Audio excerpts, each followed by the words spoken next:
Today we had a little Harinama with Swami Avadhut in the streets of Salt Lake City, Sugarhouse.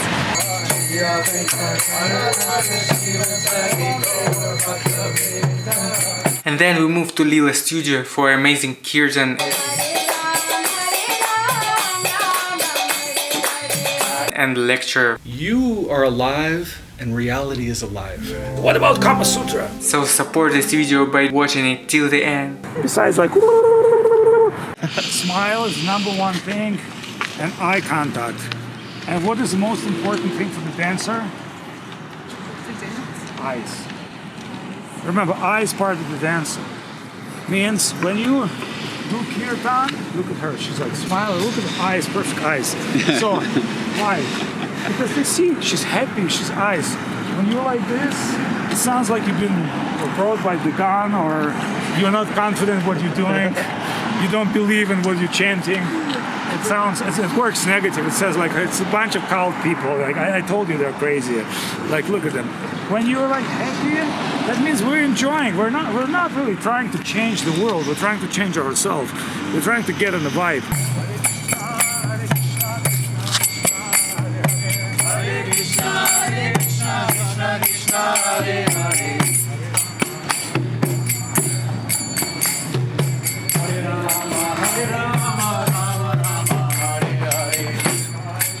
Hare Krishna.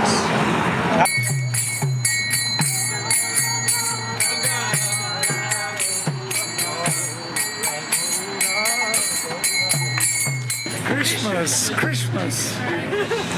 Hare Christmas. Hare Christmas. Hare Krishnas do Hare Krishna. Okay, but I think the cafe over there is better.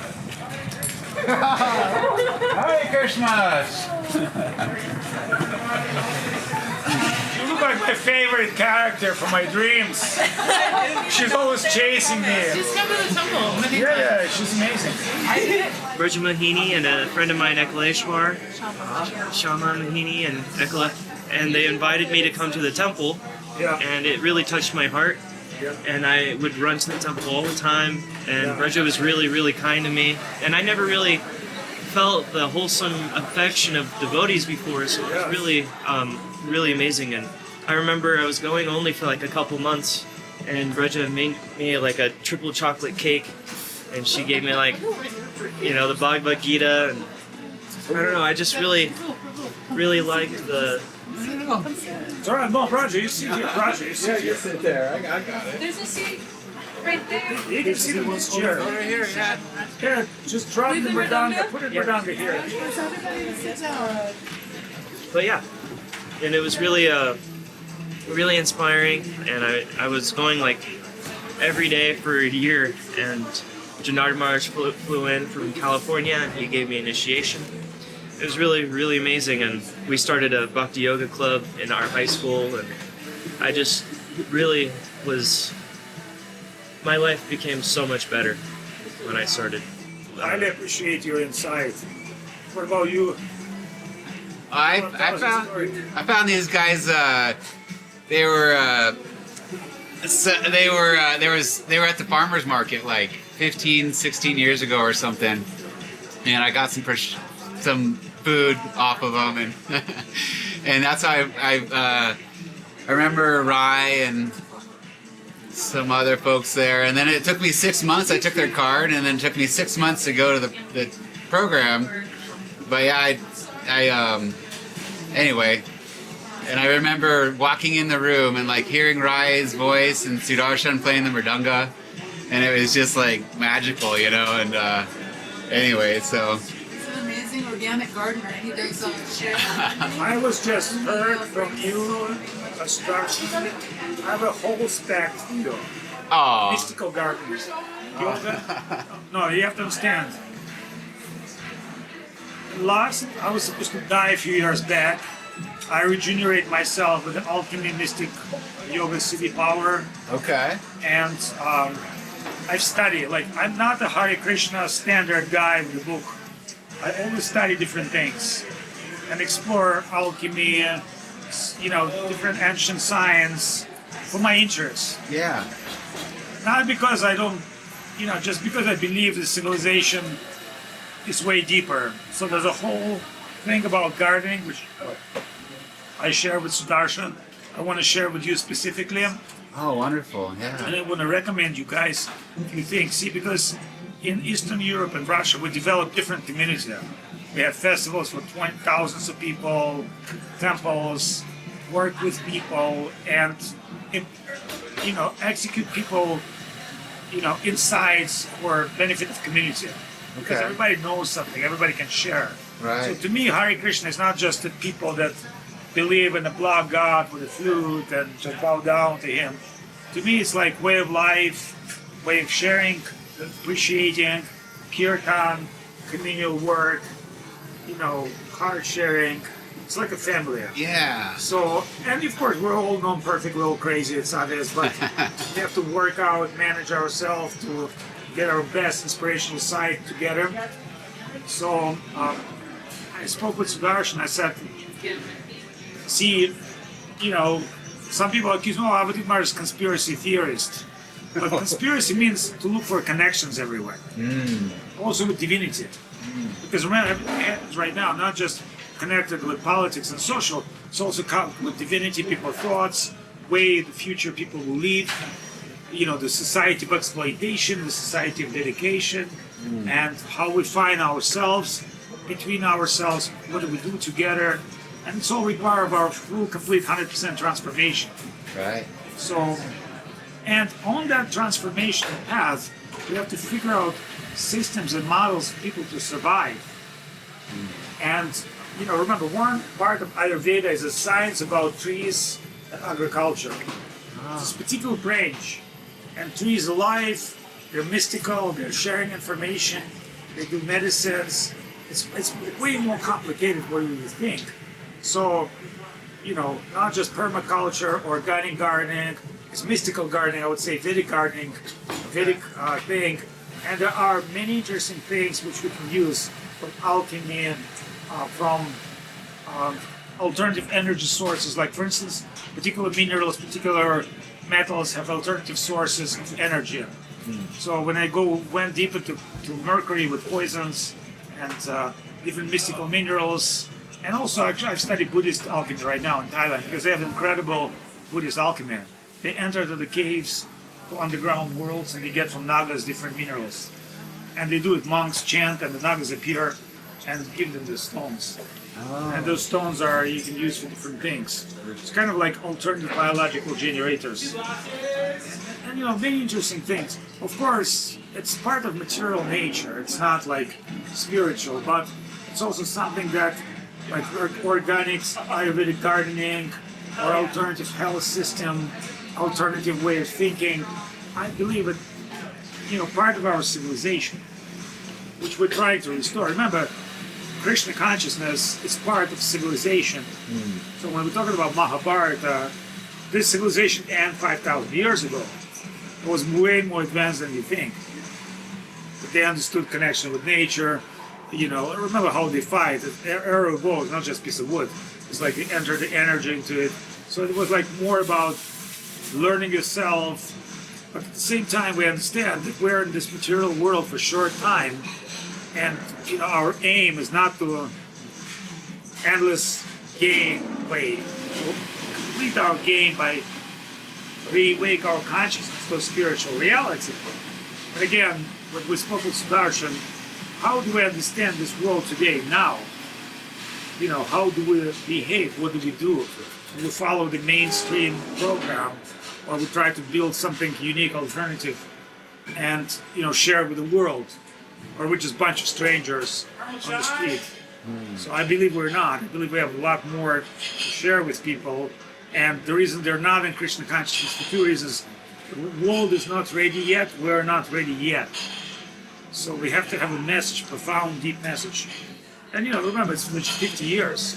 It's nothing for infinity of time. When Prabhupada came, so some fortunate souls got the message, but society didn't get the message yet, but it's coming. You remember, what's going to happen next few years is going to change the world completely. And it's not about AI or depopulating people. It's also with, awakening of looking for an alternative way of life. Remember, the real thing, the real changes happens with us on crisis. Perceived or natural. So we're going through crisis, which is not a bad thing.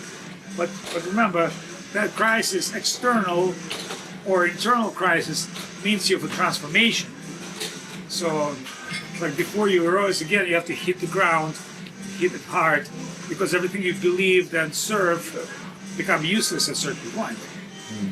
That's why people hate spirituality or conspiracy theory, because it breaks their normal set of things. Right. Yeah, I just want to get a job. I just want to like they don't know you're gonna die anyway. Whether you get a job, whether you become Elon Musk, you still have to die. Like you still have to deal with your own mortality, vitality, loss of everything you do, because the senses that you're trying to enjoy today, tomorrow will be just useless. You're no longer going to be able to even to walk. So your sex, drugs, and rock and roll is going to end very because what people think is like they don't understand. It's a temporary thing. And it's the plane of exploitation when we're all looking for true love, which is based in different dimensions. It resonates to this world through sex, drugs, and rock and roll for sure. We need music, we need relationships, but it has a totally different nature, which you are not even able to conceive right now. Just like a monkey, he can scroll the mobile phone, but he doesn't understand what it is. So you have to rethink everything completely. That's why we're going to talk today about evolution of consciousness, because we're not talking about some primitive idea of religion, or social thing. We're talking about completely different consciousness. Krishna consciousness is the highest form of love possible, the highest expression of the soul. But there's also Vaikuntha, many levels of that. By the way, we already did everything in Dome now. What? Yes, like Goloka, Vaikuntha, everything. Yes. Nice so very nice to meet you as well. Nice to meet you. Your place is Welcome. amazing. It's such an honor to have you as a guest. Thank you. Please come in and. Well, can we just sit here for right now? We certainly can, and then you can see. Wait till people get together, Of course. because we'll see how many people will come. We're not Okay. expecting a lot Okay. because it was very spontaneous. Yes. And I was like going to Bali, to Thailand and India, but then I decided to visit the friends, and so we kind of. Oh, that's so But wonderful. what we'd like to do is we'd like to set up a little filming, because we're going to talk about the evolution of consciousness. Actually, it's going to be like a podcast, Wonderful. and So what kind of yoga are you practicing? Well, for the asana practice here, we have a large variety. I personally study Advaita Vedanta with my guru in Bali also. Yeah. Swami. Where? He's in Penastanan, just outside of Ubud. He stays there, and so I go. And there are tremendous schools of yoga in Bali. Yeah, well, he's kind of an enterprise in himself. It's not a whole school; it's just Swamiji. Okay. And so, And what's the name? Swami Vagishananda. He's from the lineage of Swami Dayananda. Oh, okay. Yeah. Yeah, they're very good in yoga. Very much, yeah, it's been lovely. And Yeah. so would you do like Ashtanga Vinyasa, different? Yeah. Here we do vinyasa, hatha, and restorative. We don't have any kundalini classes currently, mostly hatha and restorative. Okay. While today's discussion, we'll figure out a few important things about ourselves, and then we'll try to apply this into practice. So today we're going to speak about evolution of consciousness. And this is very important things. How we perceive the world, how we connect with ourselves, how we connect with the environment, with reality. And then we'll do little things, try to apply this practical spiritual knowledge in our practical way. So my name is Swami Avadhut. Swami means a monk, teacher. Avadhut means like crazy, so crazy teacher. And why is it crazy? Because in Sanskrit, Avadhuts are a group of yogis who basically fall out of system. And remember, our consciousness is transformed by sound. It's not the pictures. In Indian dance you can do like this, but normally it's by the sound. So how do we connect? By the divine sound. And there are different levels of divine sound. Of course, the sound Om, which has three representations, Brahman, Paramatma, Bhagavan, means divine consciousness the God presence in every atom, and the God in his beautiful form. So we start our mantra of the Om all together. But before we do that, I just want to say, how does the chanting work? It's not just about sound that we produce.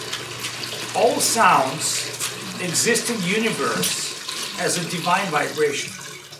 So think of this, like the ocean is breathing, the universe is breathing, and the Om is divine vibration which already exists. But we have to come to that level. How do we do that? We don't try to change the world, we try to change ourselves. Ally ourselves, tweak ourselves. And it says in scriptures, it takes 12 years to learn mantra yoga. It means in 12 years of practice, constant practice, you will get to that divine vibration. But says after that, Lila Yoga is to conceive this vibration. It's 100 times better. So, sorry, can you sit a little, yeah, a little here, yes. A little bit here. So then, not only you come to divine vibration, you also start to seeing the world in this vibration. That's very important. Not to come to success, like to live life with success. So not to come to spiritual things and think this is it. No. Once you enter the spiritual reality, then there's infinite progress. And then, finally, the bhakti yoga, the yoga of love. Because remember, God is not some abstract thing. He's source of consciousness, he's source of everything, but he's also source of his own beauty. So a lot of people deny that. So one time we spoke with an Indian professor, and he said, oh, everything is just consciousness, everything is just Brahman. And one of my monk friends said, do you have a wife? He said, of course. So he said, how do you feel if you come to your wife and tell her, you're just nothing for me, you're just a consciousness, you're like, you're emptiness. And she's taking cooking a cooker and hit you in the head. And you're like, oh, why are you hitting me? This cooker is also a source of consciousness. It's also do you understand? So remember, a lot of ways we deny personal relationship with God. But we are persons. Important for us are personal relationships. God also, Purushottama, he's a super person, but he has a personal thing. Otherwise, we would not be part of his creation. So he created us as a potential soul. We get in this virtual digital body in a computer game called Material Life. But still, it's personal life. We have personal name, personal things, personal relationships. We're looking for love, relationships. So to say that coming to divine plane, this all has no meaning, is useless. Yes, material game is meant for experience, not to become rich or famous. It's an experience, but the experience on the search of love and beauty. So we chant a little bit Om, then we chant Kirtan, Hare Krishna mantra, because Hare Krishna mantra, it's next level from the idea of divine perception, we're coming to divine love. And divine love, it's never supreme. It's Radha and Krishna. And Radha, the female, is the first. Why? Because love has a female quality. Believe it or not. And she's controlling the Krishna. Krishna has a feminine, but how does she controlling the Krishna? By giving her life, by extending life. Love. So love, it's not something to consume. Krishna is ultimate consumer. This is his position. But everybody is giving love. Remember, to love someone is more important to be loved. This is a very important thing. Because to love means to serve, to give. That's why when women become mother, she just love the baby. And that's what makes her women from the girl. It's a transformation of love. And so we're coming to this experience to be transformed by love. And that's Bhakti Yoga. But to come to that Bhakti Yoga principle, you need to understand yourself. That's why yoga means to connect with yourself, connect with mind, body, universe, and then connect with your own heart, with your own soul, and then connect with the source of supreme love. So it's a gradual process, but somehow or other, we got to start it somehow. And when we'll start it somehow, we'll discover amazing discovery of ourselves in that path. So now, Vishwanath Chakravarti is a great mystic, he's explained. Om has 3 letters. Each letter represents a different plane of reality. By mystic yoga, if you practice long enough to get one letter right, what does it mean? It means if you connect to that frequency, let's say 30%, you discover Brahman, everything is conscious. The second letter, if you get, it also takes a long time of deep practice. Then you realize Param Atma, God's in every atomic presence, His presence in everybody's heart. Think of this. So just by connecting to each letter of the sound, first realization, God's everywhere. Second realization, every atomic part has internal conscious presence. That's called quantum physics. And I've been studying quantum physics as a primitive student. So I went to one best physicist in the world. You know, he's like a Russian Jewish guy who worked in, Israel and America. And he told me, I said, so what's the idea? Give me a nutshell. And he told me, remember, one rule of quantum physics, the original particle is unpredictable. Because all other particles, when they go into the chain of, consciousness, you can predict. It's almost like a trend and a trading. But original particle unpredictable. And I asked this person, I said, that means this is God. He said, most likely. He said, as a physicist, I cannot say, but that means original particle is conscious, fully aware, and unpredictable. You can't really predict. If you physicists, don't even try it. Once it starts the process, then we can combine data, and data means science. And study the data means to being scientific. And I thought, thank you so much, that's a great lesson. I'm not qualified, but this is good enough for me to understand. So now we went to the quantum physics. So the third letter of Om is represent Bhagavan, the beautiful, charming person. Remember, God is very attractive, He's very beautiful. He's not an old man who sent his son to die and send everybody bill for existence, and if you don't believe in me, I'm going to kill you. No, that's a very primitive idea of controlling religion. The beauty is source of everything. The beautiful, charming being, that's what he is. Has atomic presence and conscious presence, therefore he's Krishna. Krishna means, in Sanskrit, it's mystical letters, someone who attracts everybody. Like irresistible draw. So when people saw Krishna, they fall in love with him. But you know what? In time of Krishna present in this world, some people saw Krishna and you know what they did? They hate him. Why? Anybody knows why? There were demons. So think of this. If you're art hater or music hater, you're not going to appreciate. You hate it. So this is the quality of consciousness. You can accept or deny, and that's your free will. So let's start from our little wonderful Om sign while our guest will acquire positions. Sudarshan Prabhu is our leader, spiritual leader with his wife. They're amazing singers. They're one of the best singers actually in the world. Honestly. And no, honestly, because they know this craft. They know this craft very well, but we start from Om sign, and while they warm up with little herbal tea, I hope the herbal tea will come, as I promised. Prabhu, can you give them a little hot water, hot drink, Sudarshan and Rai? And we'll start Kirtan. So let's do the Om. So we understand what we're doing right now has nothing to do with the real mantra. The real mantra is universal vibration. But we try to consciously allow, and the way you do it properly like this. Remember, everything connects with breathing. So keep your belly with sound, and then oh, and it's like a Brahmari. It's like you have to vibrate. So that's how you properly mantra pronounce according to the yoga rules. So let's do it again. Breathe through the nose and like this, almost like a bee. Like, can you do it? Oh.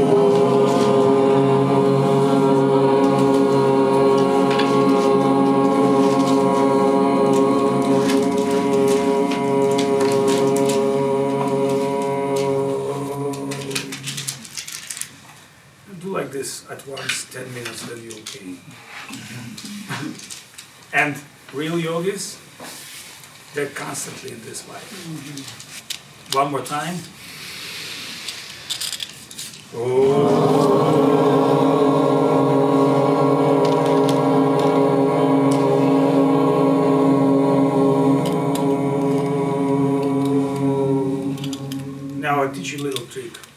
This tree comes from mystic yoga, and it's also gateway to Brahmari Pranayama. Here's what you do, and then you're gonna see something mystical. Right away. Look, this is marma, the point. You press this marma with this finger. So basically you close your ears and you press your eyes like this. Understand? So you close your ears, press your eyes, feel your belly with the sound, and do like this. Just look at me. Om. So let's do it all together.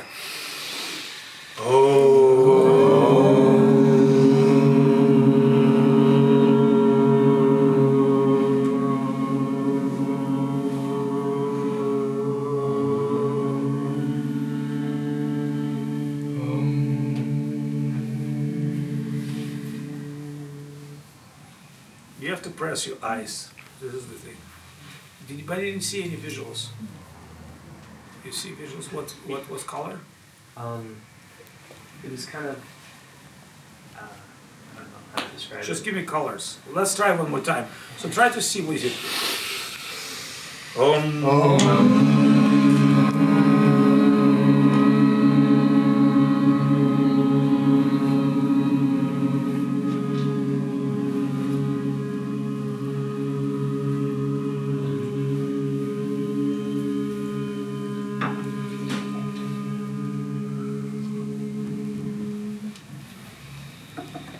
Any visuals? Anybody saw visuals?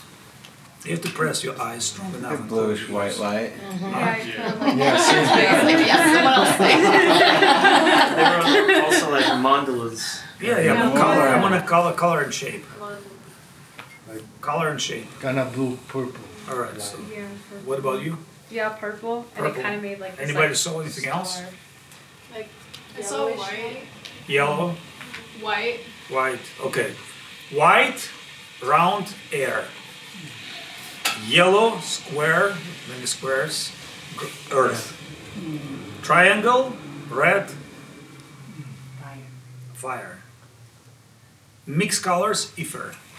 So when ether is flowing in your body, there's not, you cannot concentrate. It's called ethereal women. Like this. So elements, they're flowing in our body, they're flowing in the universe. So one who understands, yogi who understands elements called tattva gya, he knows the tattva, the knowledge. But higher than that, this is not the highest knowledge, is the knowledge of Atma, Atma, the soul. Because soul does not connect with any of it. Soul's beyond mind, senses, any perception, any experience. And soul food is love only. So one of our subtle body called Anna Maya. Anna means food. So when we eat prasadam, it's not physical food, it's not nutrition, it's the food for the soul. So the kirtan, the mantra, is the food for the soul. And I'd like to have Sudarshan Prabhu start kirtan. So we're all gonna chant. Remember, our body is musical instrument. When we clap hands, you know what happened? Your nadiyas. Your nadiyas combine together. And that's why when people do like this, they feel joy because your nadiyas are so your body is musical instrument. Remember, you have to tune in. So if you don't play kartals, any kartals here? Can I get some? All right. So you play the kartals, I'll play this one. So then this clapping hand, connecting your nadiyas together, gives signal to your brain. Remember, because everything's connected. So sound, nadiyas, your receptivity. And here's what we're going to do. We're not going to chant too many mantras. We're going to chant Krishna Chaitanya, and then we chant Hare Krishna mantra. Try to get into the music tune and the sound. Just constantly repeat. Don't let your mind do anything. Just empty your mind. Just concentrate on sound. Hear the sound and repeat. And we're going to do for some extensive time, maybe some minutes, like 10, 15 minutes, because to get into that stage of mind. It's not like, remember, mantra is the repetition. Nothing comes quick in the yoga. And by the way, the bhakti yoga is the fastest way. So let's do it. Marsh, can I pass it to Ryan? Yeah, she's amazing. Do we have any like songbooks here? Or should we just No, just Hare Krishna Maha Mantra. We're not Okay. gonna go with full program. Yeah, the song is very cute. Yeah. Oh, cheeky. Okay, I'll do Panchatattva first though. Chaitanya, we'll just do kirtan. Just mantra. Shri Krishna Chaitanya Prabhu Nityananda. Shri Krishna Chaitanya Prabhu Nityananda. Shri Advaita Gadadhar Shivasadi Gaura Bhakta Vrinda. Shri Advaita Gadadhar Shivasadi Gaura Bhakta Vrinda. Hare Krishna, Krishna Krishna, Hare Hare. Hare Krishna, Krishna Krishna, Hare Hare. Hare Rama, Rama Rama, Hare Hare. Hare Rama, Rama Rama, Hare Hare. Hare Krishna, Krishna Krishna, Hare Hare. Hare Krishna, Krishna Krishna, Hare Hare. Hare Ram, Ram Ram, Hare Hare. Hare Ram, Ram Ram, Hare Hare. Hare Krishna, Krishna Krishna, Hare Hare. Hare Krishna, Krishna Krishna, Hare Hare. Hare Ram, Ram Ram, Hare Hare. Hare Ram, Ram Hare Hare. Hare Krishna, Krishna Krishna, Hare Hare. Hare Krishna, Krishna Krishna, Hare Hare. Hare Ram, Ram Ram, Hare Hare. Hare Ram,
Women's gonna crack this world. But not without man. Maybe on the back. Sudarshan Prabhu. Please. She opened the scene.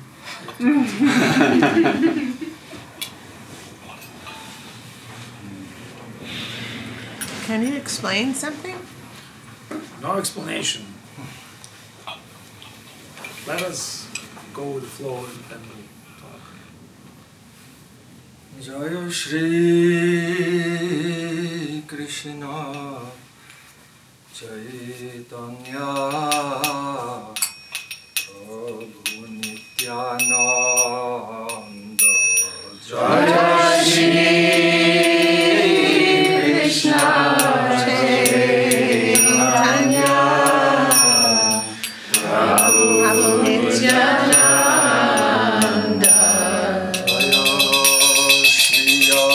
Advaita Gadadhar Shivasari Gaur Bhakta Vrinda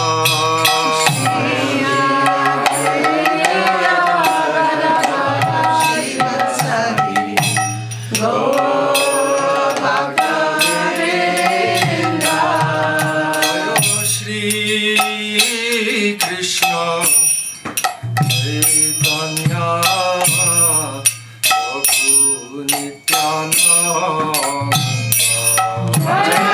Shri Krishna Chaitanya Prabhu Nityananda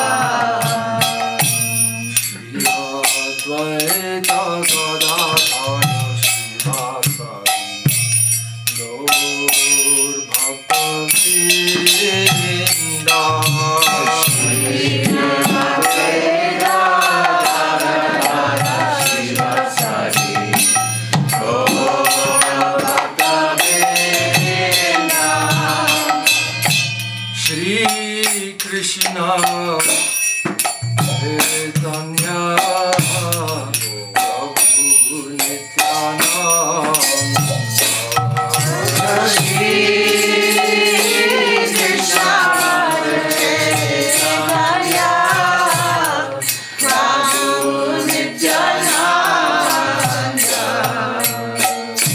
Shri Advaita Gadadhar Shivasari Gaur Bhakta Vrinda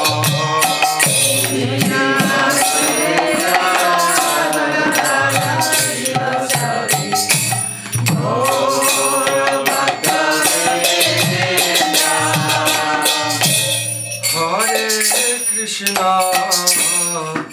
Hare Krishna, Krishna Krishna, Hare Hare, Hare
Hare Rama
songbook.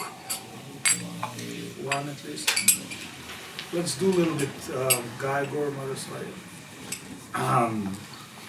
Gai Gaura Madhusware. Gai Gaura Madhusware. Gai Gaura Madhusware. Gai Gaura Madhusware. Hare Krishna, Krishna Krishna, Hare Hare. Hare Krishna, Krishna Krishna, Hare Hare.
Hare Rama, Rama Rama, Hare Hare.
Jnanatimirandasya Jnananjana Shalakaya Chakshurunmilitam Yena Tasmai Shri Gurave Namaha.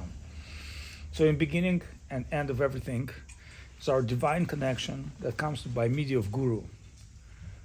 Krishna say, Aham Acharya Mam Vijaniyam Navimanyata Karhichit Namatra Buddhi Sutra Sarvadeva Vayogurum. I am the Guru, but I'm ultimately acting through everyone. So life is the best guru, the parents is the best guru, the people that teach you. So don't think it's God separate from everything. But at the same time, when this current of divine awareness coming through somebody, that means Krishna is active. It's not like always you're the guru. And mostly you make mistakes. But sometimes the divine current coming through your heart. So I'm very grateful to all of you. Now we're a band, we connect by heart. By the divine current. And now, Jai, thank you. Haribo, Haribo. And now I think it's the time, it's very heavy. Donkey said, can I eat this? So we're garlanding not the physical body, we're garlanding the soul, and we're garlanding the guru means the connection. Because the connection is the most important thing. So that's why when we planned the program, I said, why don't we chant?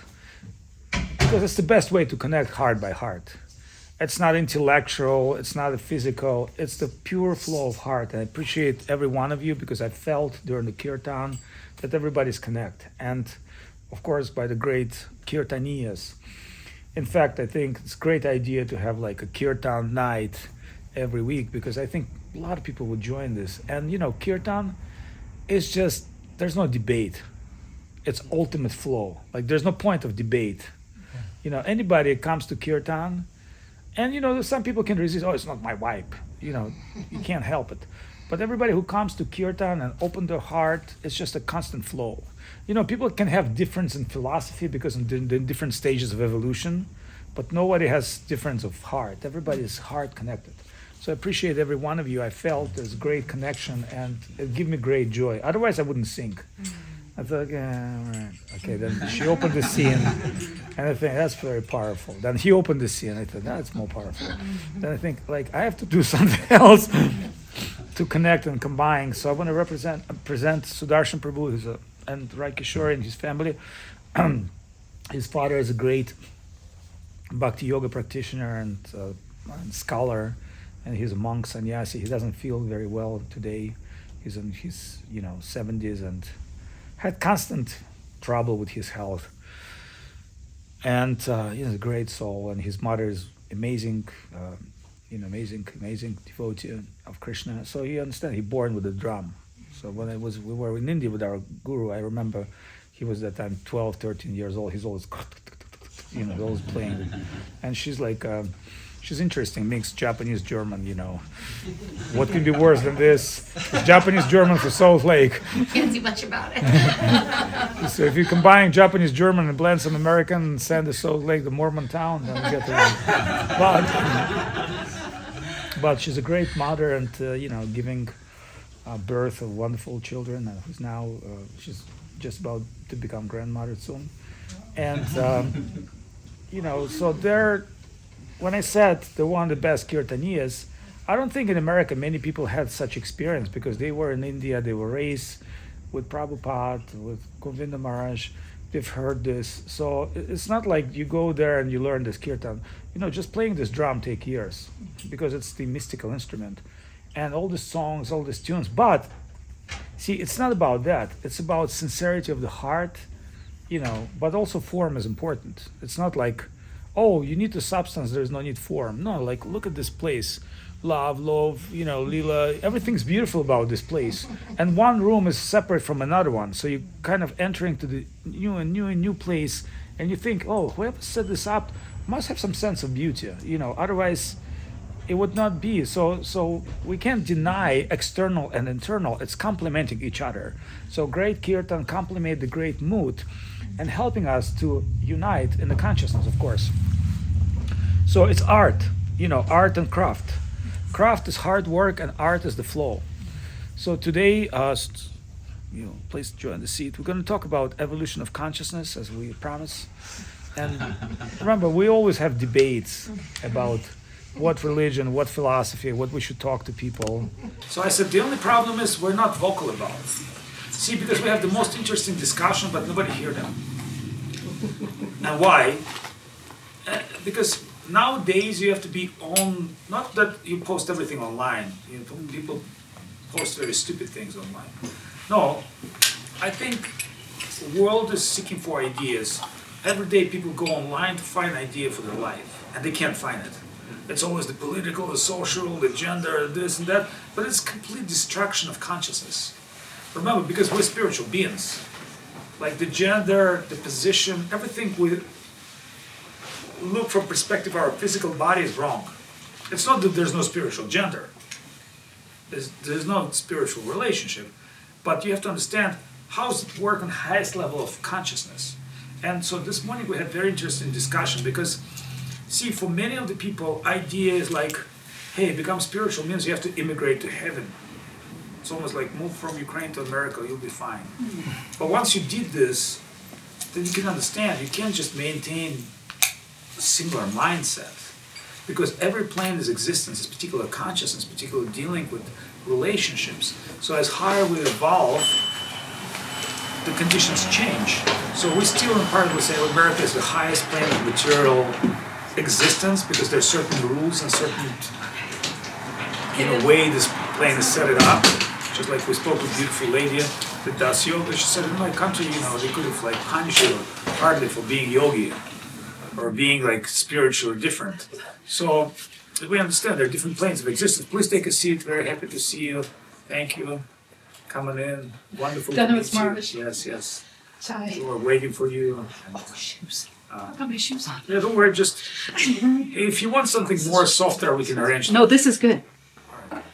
So, so you understand, it's about consciousness, and the consciousness change. Everything has changed. The environment has changed. The people has changed. Relationships has changed, and right now we live in the world on the shift of change, global change. And somebody says for change for negative, somebody change for positive. Obviously, every change is a crisis.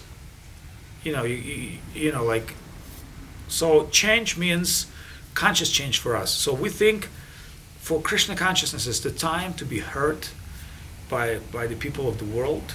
It's a very perfect time for this to be heard. And so we want to discuss a little bit today of what is consciousness, how does it work, how do we see the world, reality, should we immigrate to another reality or kind of raise consciousness in our own self? Mm-hmm. Because we're always trying to escape from the country, from ourselves, from our problems. We're looking for an escape place. Or we have to accept reality and see even something negative actually is positive for me because it makes me, work hard, change, transform. And like people don't really appreciate their suffering. They think, oh, I don't want to suffer. But if you really look at your life, the best things you've got in your life from your suffering, not from your enjoyment. It's not a TV show. I'm not denying the enjoyment and laughing. I'm just saying what is your most transformative experience in life? When you reevaluate things, when you feel pain, when you feel need change, when you're moving towards change. So we'd like to discuss a little bit of that, and we want to hear your opinion statements, and because we want to continue that spiritual conversation. It's not a very religious program because we have a little temple. We can do their very classical program, singing songs, read the scripture. But the purpose of today being this wonderful yoga center to talk about consciousness transformation, how do we do it, what do we need, what's our own experience. So please, Sudarshan, Prabhu. It's a beautiful topic, and first of all, so nice to be with you all today. Nice to see everybody, and thank you so much for the participation in the Kirtan. Kirtan is a practice of bhakti yoga. We all know yoga. Sometimes we don't know what the word yoga means. The word yoga comes from, it's a conjunction of a verb in Sanskrit. The verb is yuj, and the verb means connect. So it's a very profound practice, yoga. And implied in yoga is relationship, because you're connecting to what?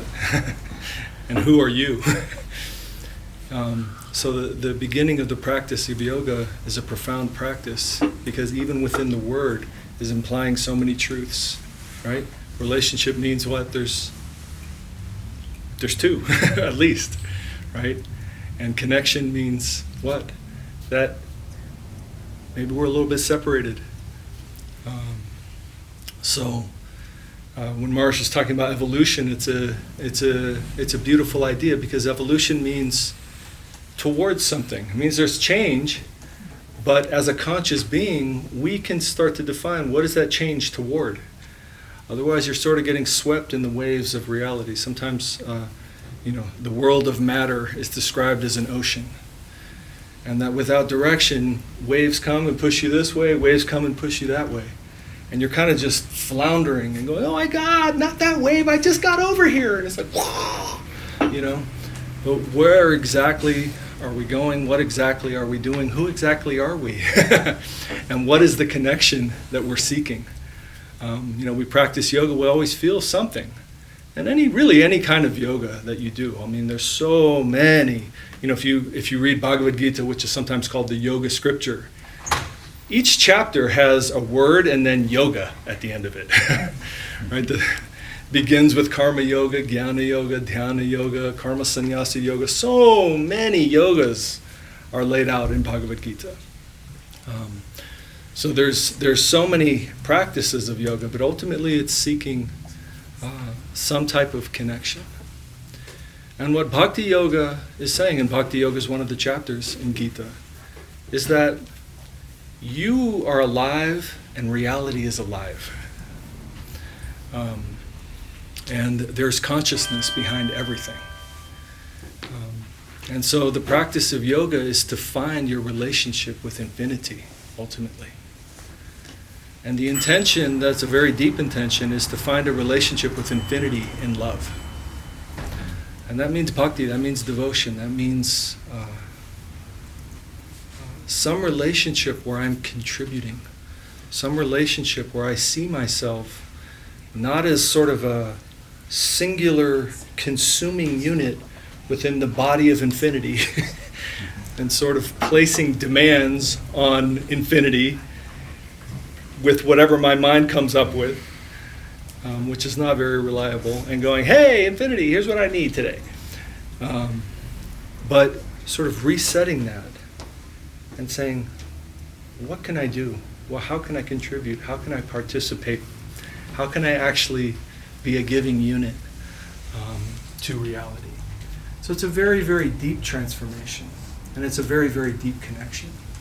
And all yoga practice is ultimately helpful to that. Sometimes we do the physical yoga, and the physical yoga is very emblematic because Marj always says something very nice. Yoga is a practice of connecting with myself and connecting to reality. And one of the great mysteries of life is that we don't know who we are. And we get placed in different situations, as Marj said, and then our mind immediately reacts to especially difficult situations with this sort of judgment that says, oh, this is bad, this is bad. And it's like, well, what's actually going to happen is you're going to find out a little bit more about yourself if you can turn into it and stop the resistance and sort of smile and let it happen. And it's a very profound and different way of looking at life. So, we may, if we're doing, Hatha yoga or Ashtanga yoga, we may be put in a position or a posture that's very uncomfortable for us, right? And that's the same thing that life does. And there's a way to sort of practice that posture and practice that position. And the way is not, oh my God, this position's horrible, I refuse to do it. It's, okay, this is difficult. I'm going to lean into this. I'm going to relax. I'm going to smile. I'm going to let this thing work, And I'm going to patiently practice at it. Until guess what? Inevitably, you become the person that's easy for. And that means evolution. That means you became something that you weren't before that. So, this idea that we're evolving, that we're in relationship to the motion of reality. And the little part that we're in, the little field that we perceive our body, and we perceive the small world that's around us. Is that all there is to be perceived? Not even close.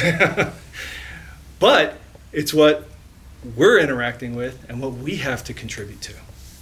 And in that is infinite meaning, actually.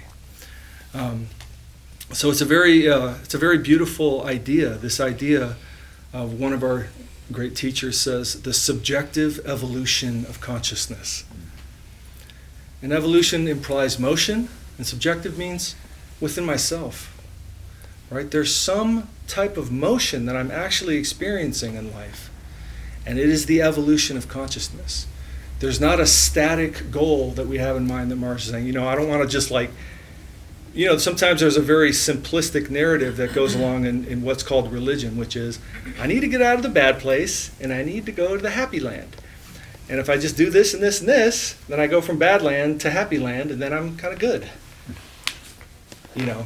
And it's not really like that. There's a dynamic exchange that's full of adventure and full of growth and progression and evolution that ultimately we're moving toward. And it's very, very real, and it's meant to be tasted in life. So the practice of yoga is a very, very profound thing. Of course, there's so many benefits. We do start to know this thing that we're in a little bit better. Right? We do start to understand so many different aspects of ourselves. And there's so many kinds of yoga, right? There's Ashtanga yoga, Hatha yoga, there's pranayama. And pranayama is starting to understand your breath. You'll have some experience of the energy meridians within your body, all these kinds of wonderful things. But ultimately, what is said to be the highest yoga is to start to understand that there's a you, a soul, and there's the soul of your soul. And you're meant to have constant loving relationship with the Lord, Bhagavan. And so, as we sort of set, bring the idea of setting a course in life, there's many, many courses that you can set. And sometimes we make goals around, okay, I want to have, this kind of job at the end of the year, or I want to have this, I want to accumulate this type of object, or whatever it might be, right? There's a lot of goals, and it's not necessarily saying, okay, don't do that, but it's saying, don't forget who you actually are. You're this mysterious particle of consciousness that's moving through infinity. You're not moving through a few decades in this body. You're actually moving through the infinite, through many, many layers of perception and experience. And where are you going? Set a goal for that. And that's a profound thing. That's a very profound thing, and a very profound yoga. Fundamentally, you're a wonderful thing. There's a great verse in the Gita that says, Ashcharyavat. Ashcharyavat means like amazing. And then there's this, so it's like Ashcharyavat, all these shlokas are saying Ashcharyavat, and it's all talking about the soul. The soul's amazing.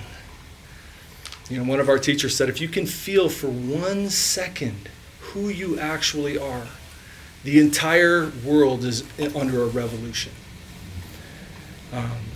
So we have to know all these things. They're not meant to be like really amazing philosophies, which they are. But ultimately, they're meant to be experienced. All these things have to jump out of the pages of theory and into the world of feeling, the world of actual experience. And we've been so conditioned and brainwashed by today's society and the scientific method that if something is not proven empirically, meaning through some type of sensory data that's repeatable, that it's not real. And it's like, sorry, just because you said that doesn't mean there's whole other dimensions of experiences that are real. Like, are you going to stick love under a microscope? Be like, hey, I don't see it, it's not real. It's like, it's real, sorry, buddy. There is reality that is far deeper than the limitations of the senses and the empiric method. But that journey to actually experience what that is, that's an adventure. It takes faith. Why? Because you don't just get to have somebody else do it and read about it in a book and go, wow, there's such a thing as bacteria.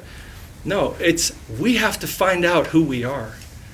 And it's a profound and interesting journey, and really important if you think of yourself as an eternal being, to kind of figure out, who's on the ship, and who's steering it, and where you're going. So, Marge and I were talking this morning about this evolution of consciousness, and it is a very, very amazing thing to kind of see that as the journey, and to view every experience in life as a part of that.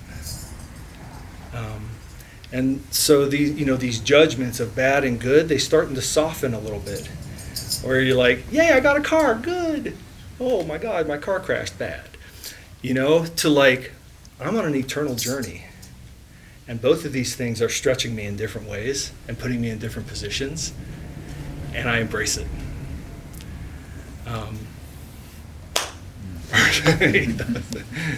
Good start. Because we're setting up the theme for understand reality in different perspectives. See, it's all about perspective. How we understand things that coming to us, whether they're good or bad. Sometimes good things coming and they turn really bad.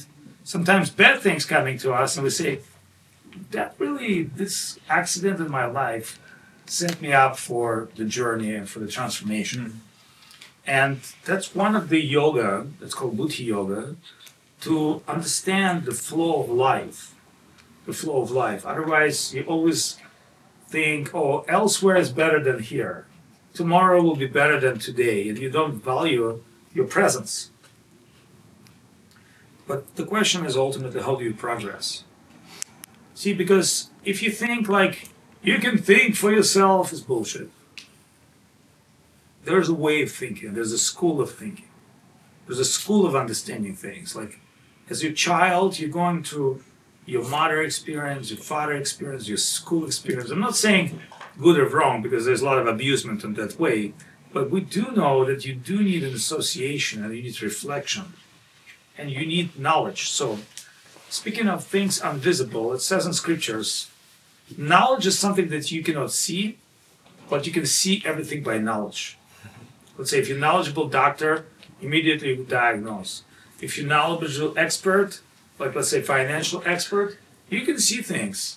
So whatever the knowledge you acquire will give you a particular vision. So think of how valuable it is, like to have a great professional, the lawyer, the doctor, the financial guy who can see, and just by his knowledge he acquire everything. So once I said to my son, I said, if you become expert, everybody wants you. You become an expert doctor, you're gonna have like thousands of people laying, and it's not a question of how much money you're gonna make. It's a question of like, you can cure the sheik from Dubai and he give you $1 million, or you can cure somebody who give you apple or thank you. Like once you become an expert in something, that the life itself will support you. You become expert yogi, become expert professional, become expert. But what does that mean to become expert? Read few books? No.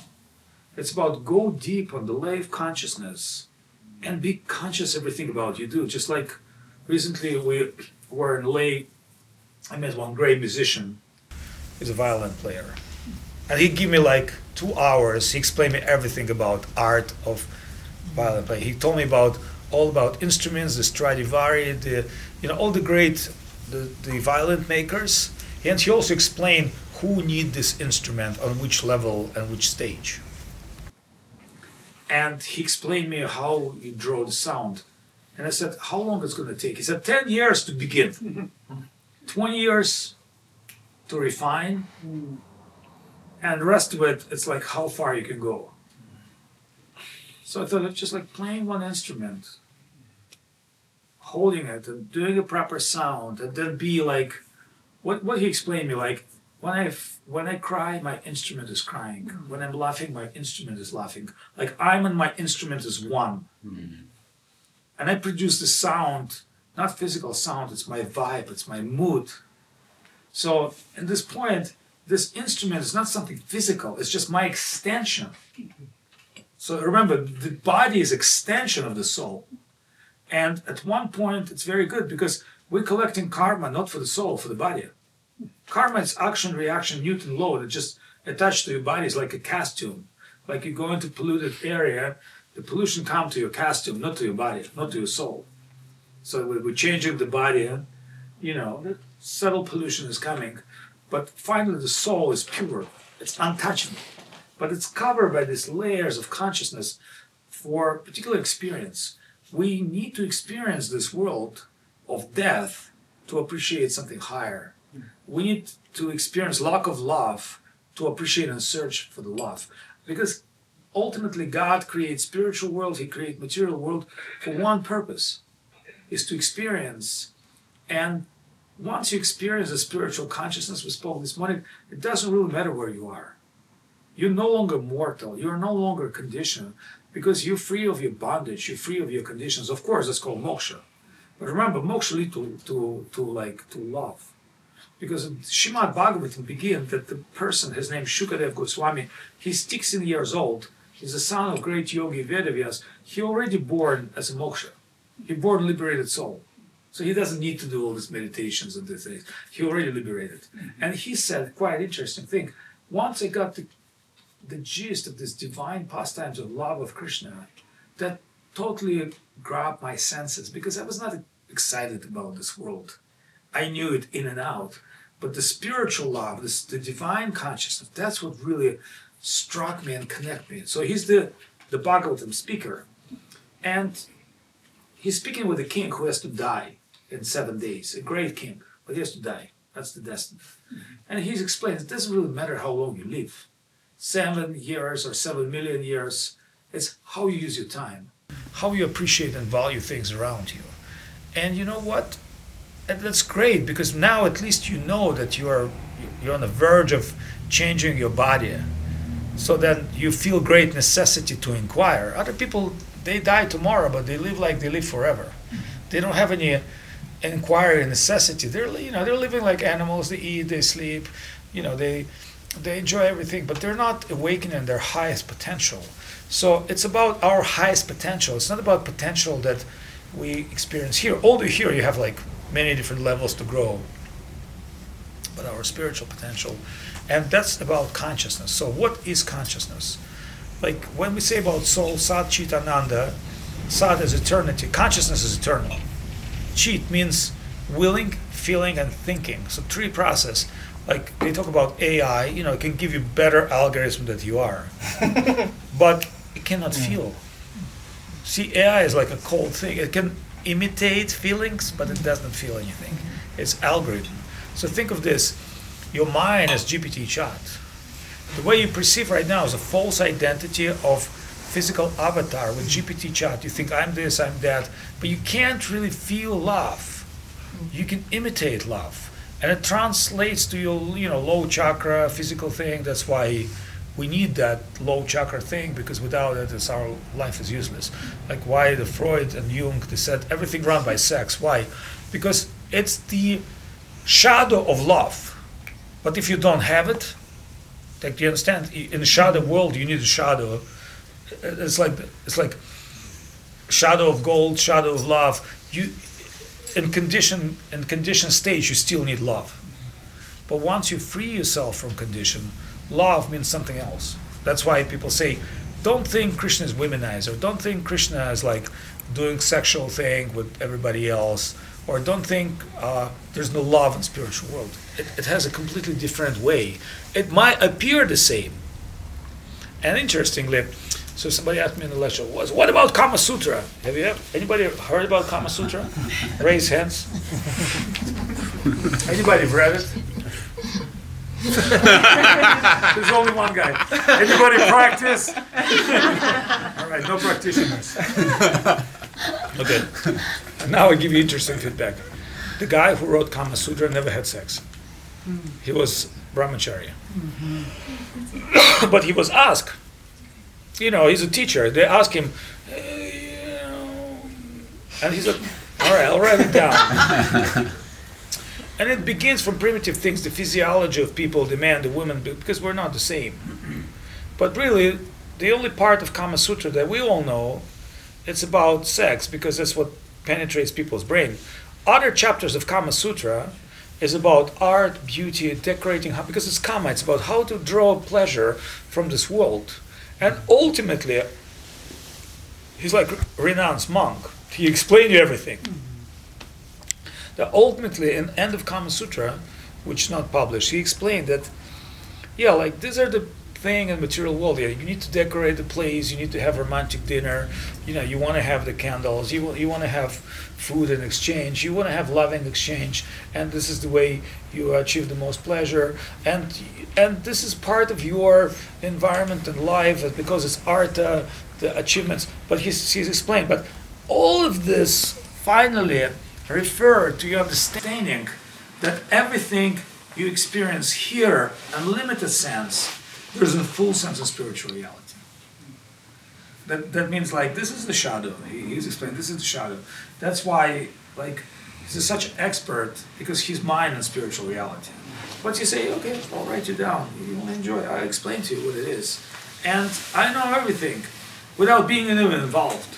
So think of this. It's quite interesting. I thought, well, the person who never did it actually knows more than everybody else. How? Because remember, all knowledge of the soul does not need physical existence to fully express itself. In fact, physical existence is like bondage. You will never express yourself. You never express yourself completely on physical level. But the spiritual level, you have spiritual form. Soul has spiritual form. Soul has spiritual name. And that means it can express itself in a full potential. And that's why we're talking about Krishna consciousness. Because remember, Krishna is the source of everything. Krishna saying in Gita, Aham Sarvasya Prabhu, I'm source of everything. I'm source consciousness. I'm source of everything you're checking. So you will realize your potential in that plane in association with me. When we say that plane, we're not talking about a physical destination. See, a lot of people think, oh, I just have to go to India. Yeah, India is great, but a lot of people that went to India, they were very unexcited because they had this expectations. And it's like, hey, people shooting in the street, it doesn't look like spiritual world. It's like a horrible thing. Old guy is pedaling, and you're like a fat person sitting, and like, okay, come on. Like somebody's pedaling on rickshaw, and he's begging you to do it because like he's earning, meal from pedaling you. Do you think like it sounds like very horrible? At certain people. I remember a bunch of Germans came to the Vrindavan with my friend astrologer, and one German guy, and there was beggars. And this German guy told, go work. I said, sorry, what's your name? Name Thomas. I said, Thomas, you have to understand, in this holy place, this guy work is begging donations. He's like, poverty. And you know why he's begging? To let you to do something auspicious in a holy place. Because if you give him 1 coin in the holy place of Vrindavan, your karma become 10,000. It says, whatever good you do, 10,000. Think of this, you're giving 1 coin, rupee, it's not worth nothing for you, to this poor beggar. And it's like you're returning spiritual thing. I said, don't take these beggars or these poverty people or everything you see on your gross objective plane. He's working here. Just like learn to respect them. And I said, look what I do. So there was garland of tulsi mala. And there were like hundreds of beggars sitting. I said, look what I do. I took the garland of tulsi and I started giving everybody leaf of tulsi. They all know what tulsi is, the powerful leaf. And they all like appreciate. I said, you see what I give them? I didn't give them money. But look, every one of them has some spiritual appreciation here. That's why they're begging here. They could beg elsewhere, Mumbai, there's more money. So think of this. Don't treat reality the way it's being perceived with your gross filters of your condition. Go beyond, go beyond your thing. And how you can do it, think of this. Knowledge is something that you cannot see. By acquiring spiritual knowledge, you can see things. And, interestingly, how do you get the knowledge? Like this musician I spent a few days with, like I've learned so much.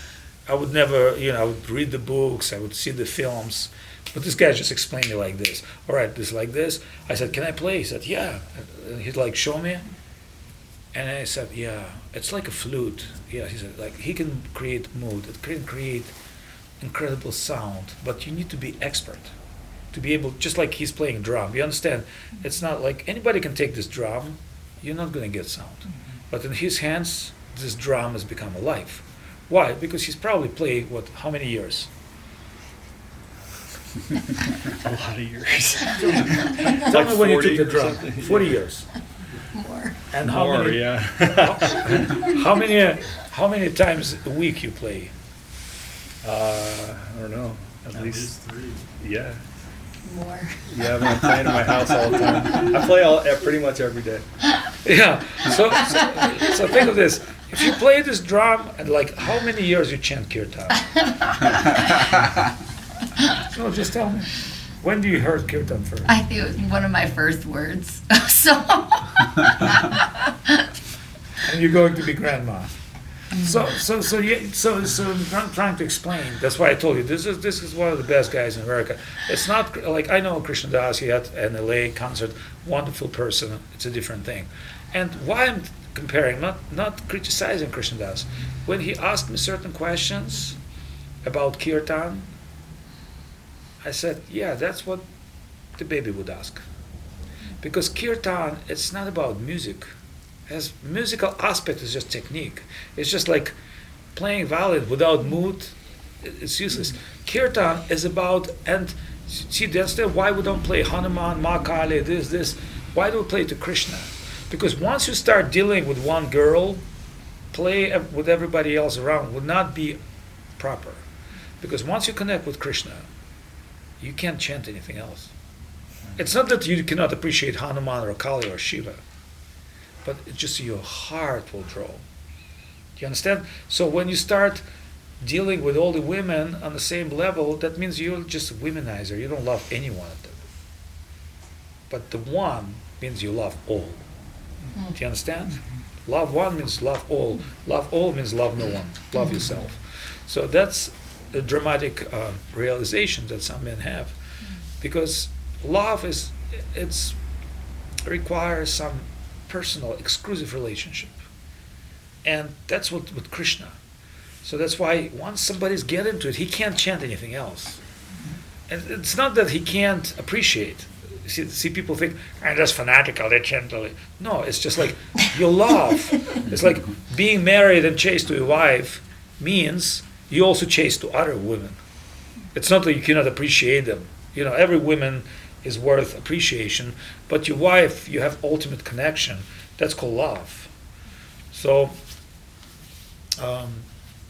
consciousness, when we spoke with today, consciousness is not some bullshit abstract word, which most people use. It's actually a definition, the flavor of love. It's what really allow you for this relationship and connection. It's not being intellectual. People think, consciousness is about being conscious, intellectual, to read many books. It has nothing to do with that. Everything ultimately in spiritual reality, the flow of love, even the knowledge. Because the knowledge has limit. The love has no limit. And that's why bhakti, you understand why bhakti yoga is, it's Krishna. Krishna is not stupid. And he's very liberal. He said to Arjuna, I teach you so many things, you figure out please on which level of evolution you are, and then you accept what it is. But we know it's bullshit, because God has to be liberal. Although he say, the only love to me is the only connection, he also say, everybody on his own level. I can't force anybody. Do you understand? Like, I can't force love. If I pull right now a gun and tell you, will you marry me?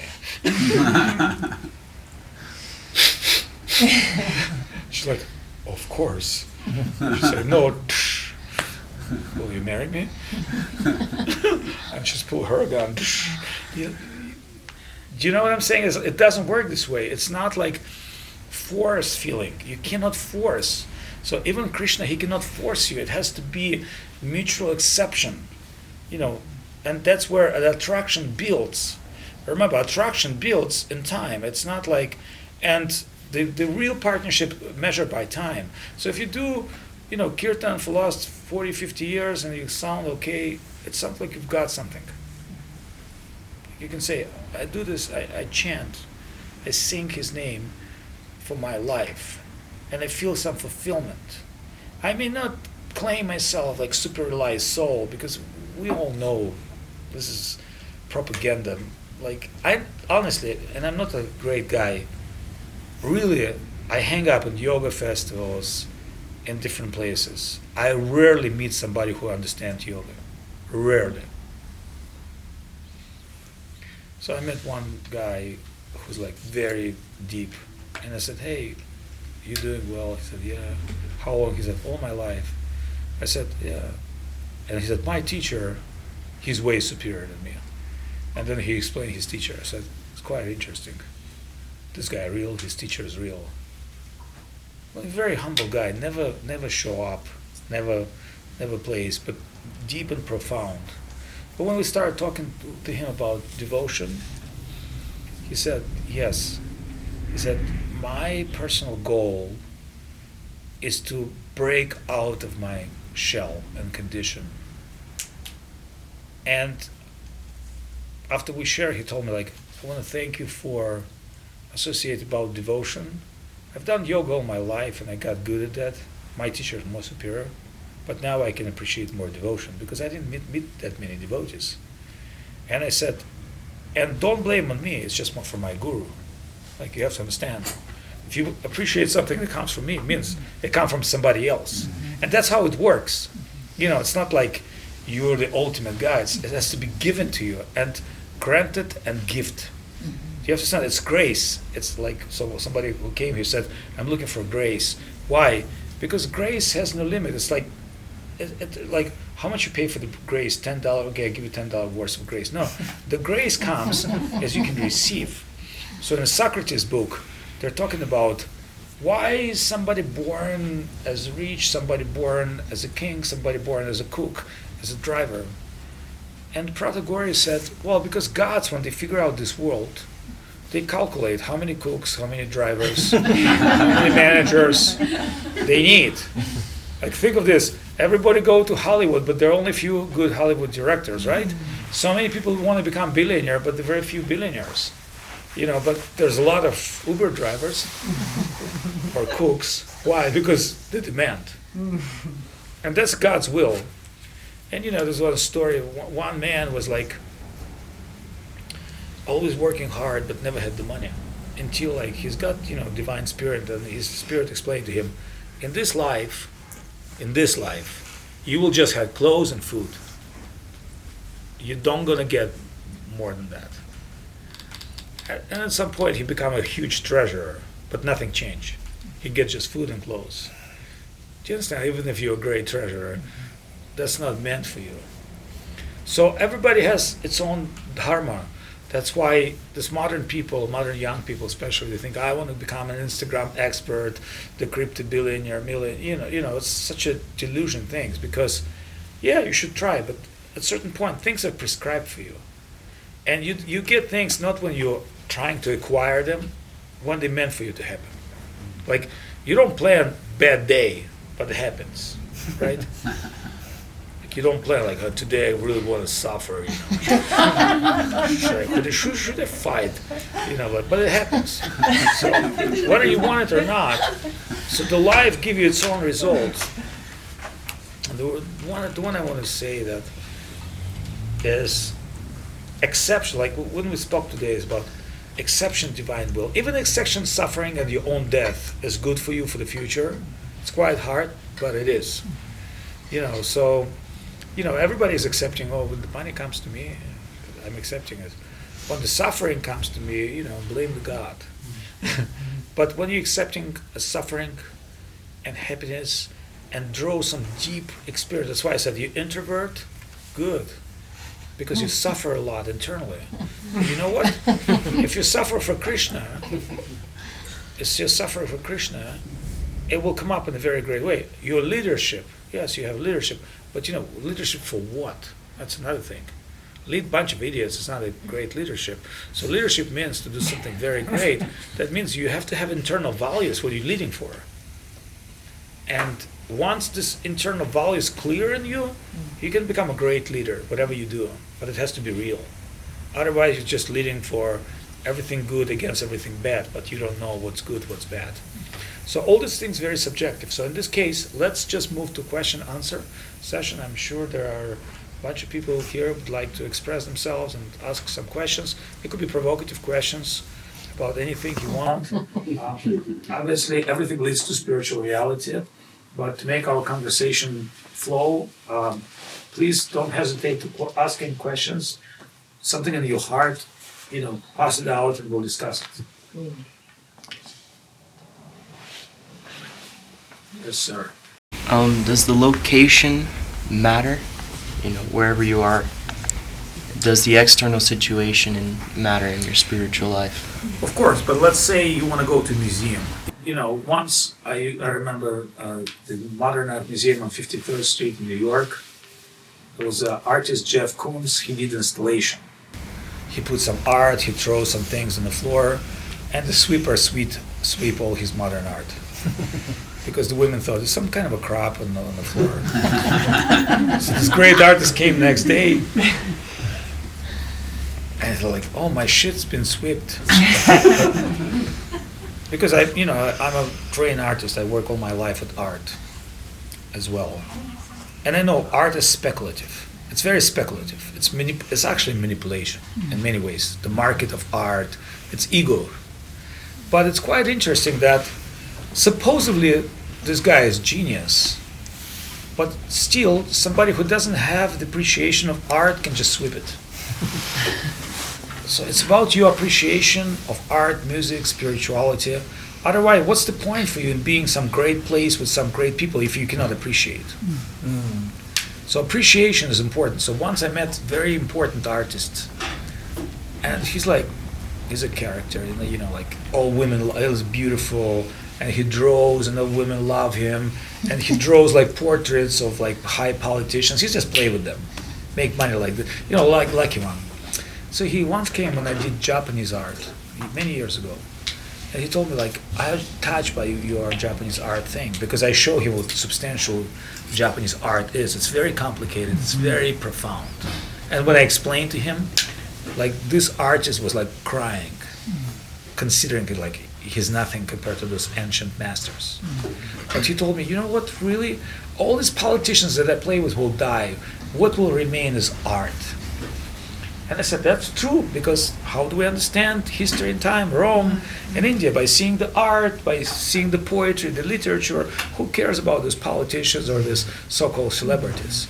So when I shared this with Goswami Maharaj, he told me another idea. He said, really is important is not art. The really is more important people who can appreciate art. See, if you cannot appreciate art, there is no point. So it's about building our own appreciation of things, whether it is spiritual or people or musician or yoga. If you appreciate her, and lately I spoke in one of the lectures, I said, Shravanam Kirtanam, number one rule in spiritual life, Shravanam, listening. Not about Kirtan, because before you listen, you cannot do Kirtan. You have to listen, even like right now. So one is leading the Kirtan, he might be expert for 40 years, you may become second time in your life, but if you listen carefully, it will take you completely, it will suck you in. You don't have to be, a technical musician or Kirtan singer. You just have to listen and repeat, and it will take you in if you're a good listener. So being a good listener is a very important process. And listener means is how you can able to transfer what really comes to your mind, what stays in your heart. It's very important. So I don't know if I answered the question or not. Yeah, I have something to say. All right, sure. You can go, to the holy places all throughout India, but if you can't appreciate it and see with your ears what is actually there, then you can't experience what you're looking for. Remember the German guy who wants to clean India and said all the beggars, go get work. And they've been working for him, trying to benefit him actually, because he's a hardcore materialist. He could not appreciate the holy place. Because you have to appreciate beggars too, a part of sin. Any other questions, comments? Thank you, sir. So we're talking about evolution of consciousness That's and right. moving through stages. One thing that's been on my mind lately is over acceptance and under acceptance.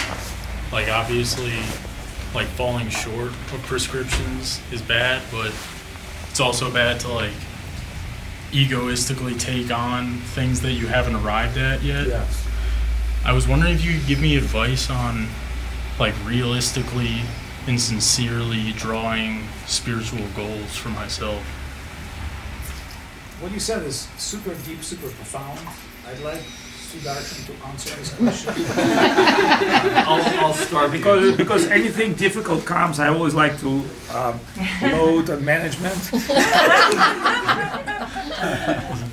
But and there's a reason why I do that. See, because whatever somebody say, you have to think and meditate. Number one. Number two, as mystic yogi, you should always see how the environment relate. Yogis does not just answer things. He see how's the environment sending him sign. And best way, when the men of wisdom meet, is to address something, and then the nectar start to flow. So the reason I'm denying this question to him, I will continue, is that you raise very important thing. Let's see how it reflects in him, and let's see how it reflects in us and share it. So, Jacob, that is a beautiful question. It's a very very broad thing. When you talk about spiritual goals, a lot of times when we talk about goals in our life, we tend to see them in terms of a viewpoint of outcome, or essentially setting a spiritual objective means it has to turn out like this. But we're actually entering into a different paradigm where we're actually moving out of outcome consciousness and moving more into a process of interactive existence. Yet at the same time, you do need to have markers of progression. Like, otherwise, it's just like this vague thing of like, be interactive with infinity. Good luck. So it is a very, and that's why Marge is saying this is a very profound question, because you don't want to objectify reality and start to like, think of reality as like a map that you're going to like conquer or something like that. Because that's the same sort of type of colonizing mentality that we've sort of lived our life with, right? Everything needs to do what I want. I need to have these accumulations. I need to control this. I need to acquire that. I need to consume this, right? Like all those types of things that we automatically think like, we then do that to infinite reality. We're like, okay, well, actually what I need is this, or actually what I'm going to, experience is that, or consume, in other words, right?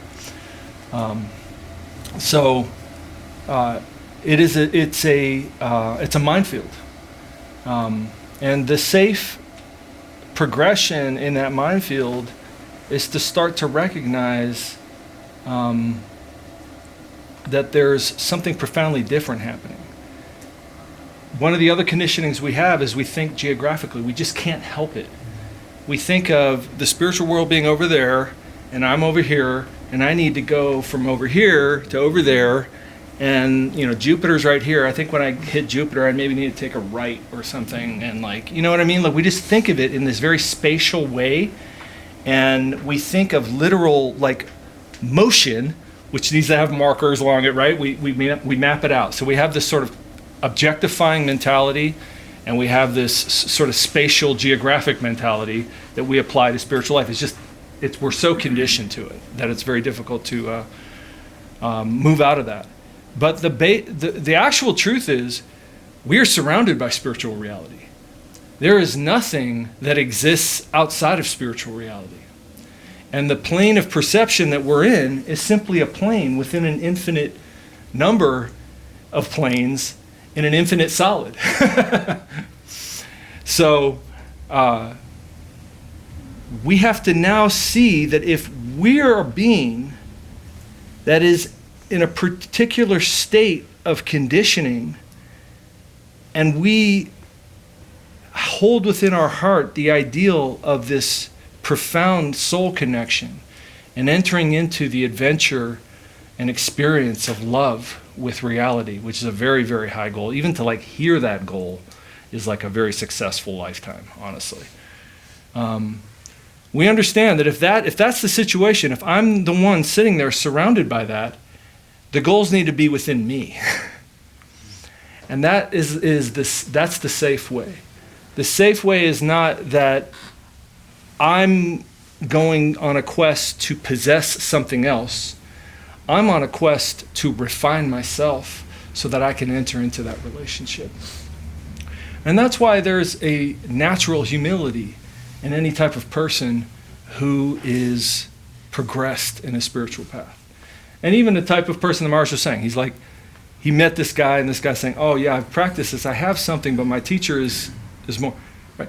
That's not an expression of like, I'm supposed to be humble now. Watch this, blah, blah, blah, blah, blah. No, it's like an actual feeling that is actually occurring within the person who's actually on the path.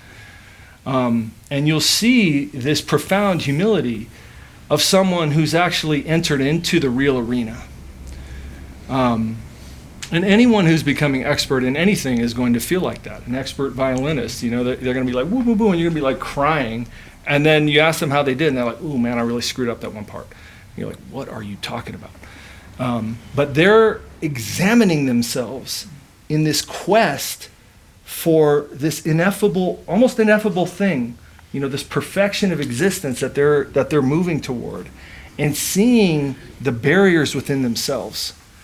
So when I was think about setting goals, it's about in the motion that we've made toward this goal, if we're actually in motion, we're going to have felt within ourselves some type of resistance. right? Anytime you're making a motion, there's going to be resistance. And to understand what that is and to think about, I'm resisting in this way, or this is a real stretch for me to do this thing, right? And again, this is why the Ashtanga Yoga, the Hatha Yoga, it's a very good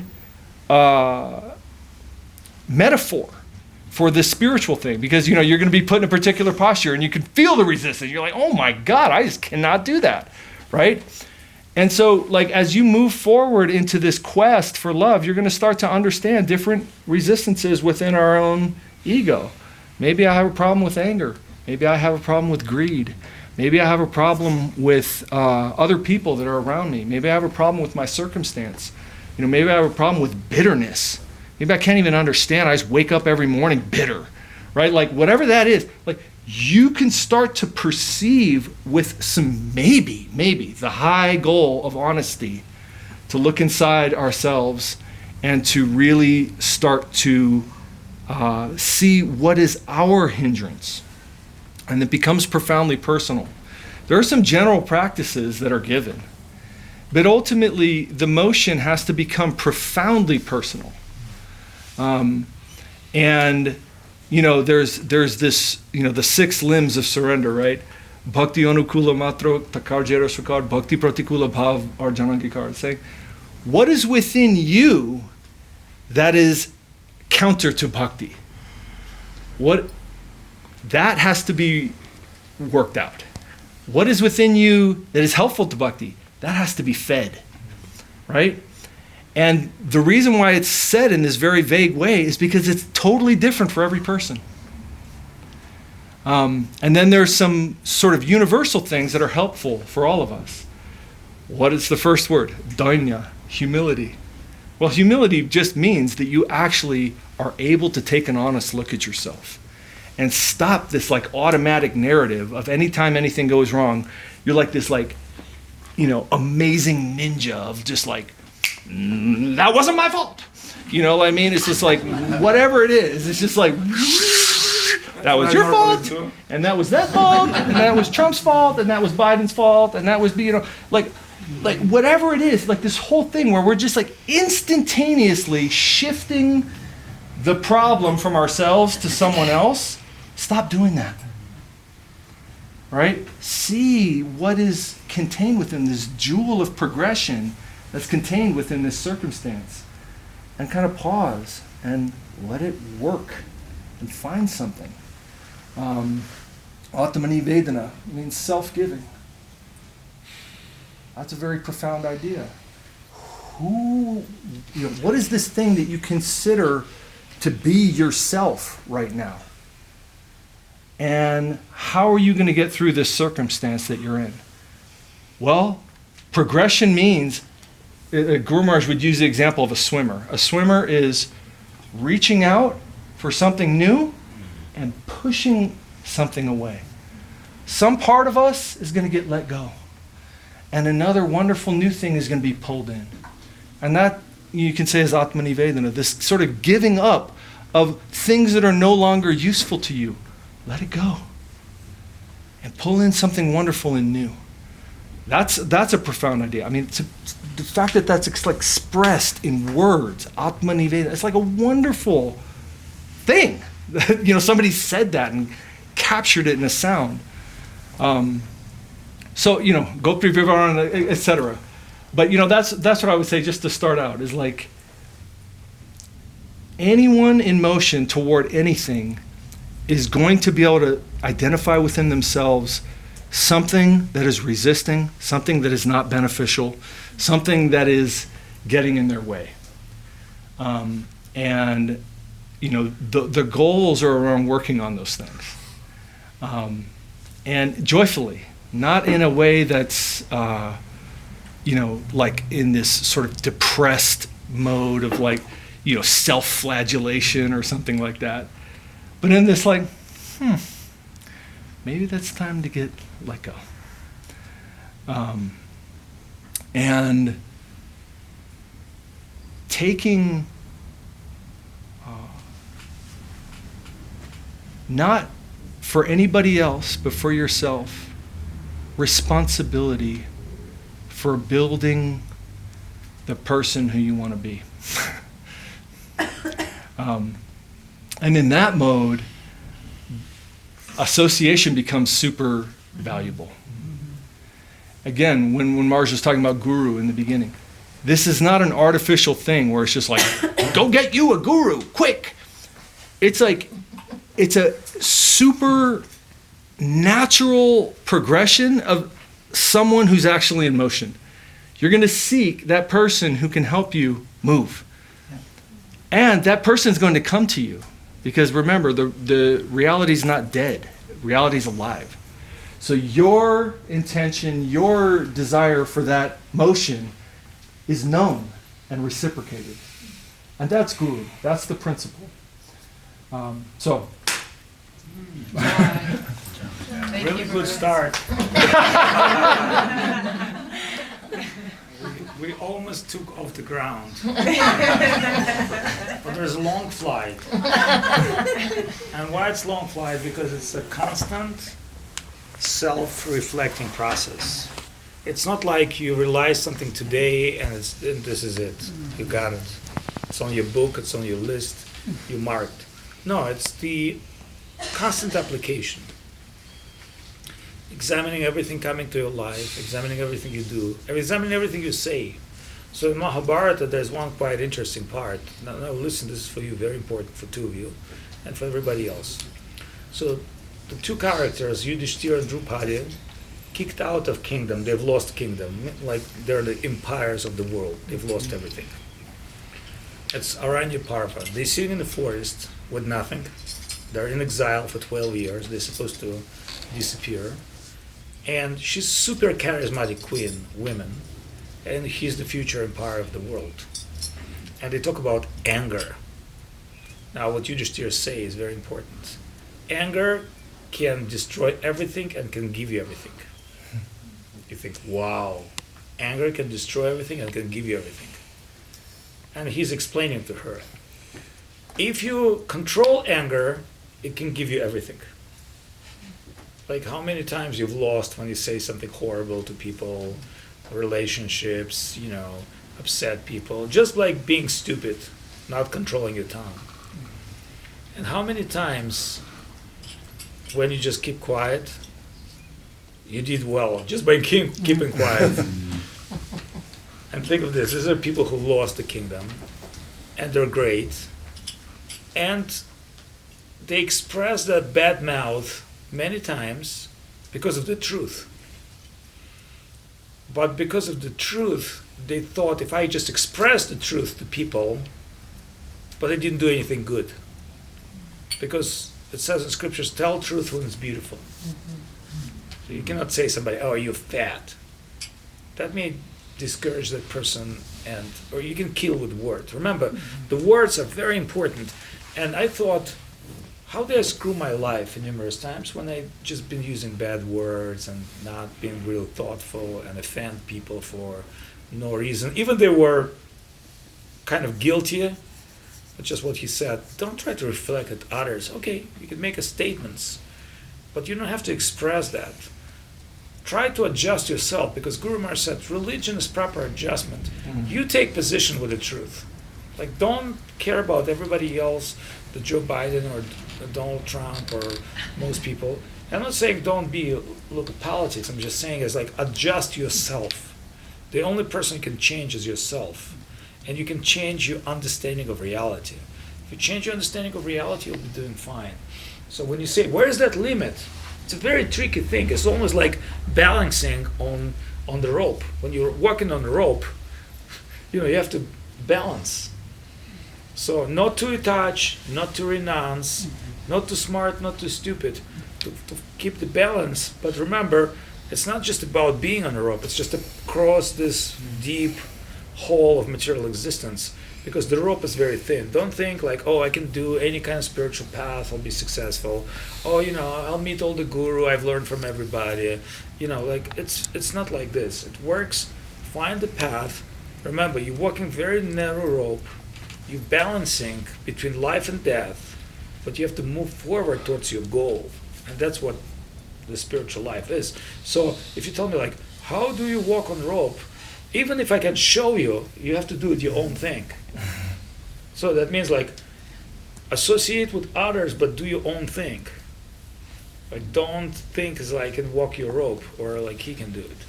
But we can walk together, and time to time we fell, and maybe we fell with somebody, grab somebody and fell together. That happens. But most likely we need to, thanks God, soul is immortal, we have to come back and do the same thing again. And what he's trying to say, I mean, according to my interpretation, that, see, unless you are acquired at consciousness, nothing will change. But once you change, everything else will change.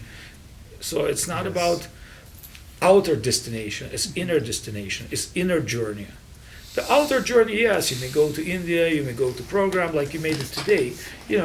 I believe today this meeting has a great value. In fact, I envision, hey, you guys should have a kirtan like a couple times a week for common people. And discussion today is not a religious discussion. We're not discussing Hinduism or Islam, and we're not talking about what's the difference between Krishna and Mormon church values, because there are obvious difference, but that's not what we're doing. We're discussing spiritual universal values that are valuable for anybody. Anybody, whether you're from East or West, will come here and appreciate this. And chanting is not, I know it's not disturbing anybody. I said, like, we do a lot of Burning Man projects, and like last time at Burning Man, it's too much kirtan. And I said, like, what's going on here? Because the drugs you take in the evening, but in the morning you chant. And I had like my Chinese friends and came to go to kirtan, and some people know me, oh, Swami is here. I said, oh, wonderful, you're doing kirtan. So this kirtan culture, whether they superficially understand what it is or they do it 40 years, all their life, it doesn't really matter, because you got to start somewhere, but it's coming. So awakening is coming, and I envision this awakening, but again, we do need the channels of, like, I wish like something like this would be streamed. I'm sure this conversation will be appreciated by millions of people. So something we discuss here is not just like exclusive spiritual idea for you and me. No, it's technically valuable for everybody. It's just everybody cannot expect that, this little yoga center, they think, oh, yoga center, like I have to twist and stretch. We can discuss such a deep, profound things. That's why, to me, it's all about establishing distribution network for those ideas, to share them with each other. And again, these are universal ideas, and you have to apply them to your own individual life. And whatever she has, whatever you have, it's a completely different experience. Whatever he has or she has, it's a different thing, because everybody has to go its own path. But applying the spiritual principles, it will take you to success road. Next questions, anybody else? Any comments? Please, sir. Amigo, ¿cómo estás? Buenas noches. Buenas. I used to speak Spanish, but I lost it because I like this. Well, first, greetings and affection to all of you that are present. And I would like to first share the context, so the question is more understandable for everybody. I consider my existence in a point where I'm just imitating. I have absolutely no expertise in bhakti yoga, in devotion, in relationship with God, in honesty. And something that Sudarshan Prabhu shared about, oh, this is a time to be humble, so I'm going to just pretend I'm humble. I identify myself like that. Also, I have a lot of desires, material desires. And they have to do with attachment to the opposite sex. This energy that impulses me to make money or to be wise, to know how to protect, they are all impulsed for my own benefit and my own greatness. So I have the basic understanding that that is not favorable for devotion. So what advice would you give to someone that is in that position of not knowing how to understand the difference between my own desire and what Krishna wants? That's a wonderful statement, but see, the problem is you just basically express position of everyone in this room. So it's not like, it's just question of like, remember, lust, it's like a gem. Gem has many angles: anger, hate, self, egoism. It's not like the lust is only one sexual thing. It's a complete, many angle thing, which may be turned by anger, then turned by, lust, then turned. Lust is not just lust for women or men. It's just like you're passing by the store, you look at the new shoes, and the lust start working with you, and then. You think how much it costs, $100? Oh, you're greedy. Oh, I want to spend that much money. So it's like you can experience this multi-dimensional feeling, about 1,000 times a day, every day. But there's something within you that brought you dressed like this, that brought you here. Remember, like everybody in the material world want to make money. It's obvious that survival and existence. If you can make a little bit in this life, that's fine. Remember, if you ask Srimad Bhagavad Narada, they said, how do you travel to space and universes, to spiritual dimension? And he started telling his life. And what he started telling. Many, many lives ago, I born in a family, my mother was servant. She had no money, our father died, and she was serving other people. Basically, she was almost like a slave. And I was her only son, and she loved me so much, but she couldn't afford anything for me. Remember, when you're like a slave and have a child, you have to work, you may be in the field for like your boss, and you have like, single woman with a child. He said, that's why she raised me very quiet. I was very quiet, because like, I'm a poor child. My mother is like servant, cleaning, doing whatever need to be to survive, depending on food from somebody else giving to her. And then he said, one time, the great sages passed through our village, and my mother, she's being kind, she said, my husband died, we have half of we have the room, practically. You can stay here for some time, there's rain. So during this rain season, there's great Mahatmas, there's great yogi, passing from Himalayas to south, stop in our village, they just, huge rain, in India, rain is coming all day, you can't walk. So they just decide, okay, we'll stay here. This woman is good. She's giving us space. So, and every day they practice and they cook and they chant. So when I was a child, I would go observe these Mahatmas, and sometimes they would give me the food or the blessings because they like me, I'm a quiet kid. And mother was very happy. All right, I'm doing something good for sadhus, for holy men. But then one day I discovered my mother dead because her snake bit her. At that time, sadhu's gone, long gone. So I see my mother dead. I see a bunch of villagers, women crying, about dead body. And I realize she's dead, she's gone. So what do? I remember those yogis, Mahatmas, and I start running. Because there's stories about Himalayas and South and temples. I just start running. And somebody give me a glass of milk. Somebody give me this.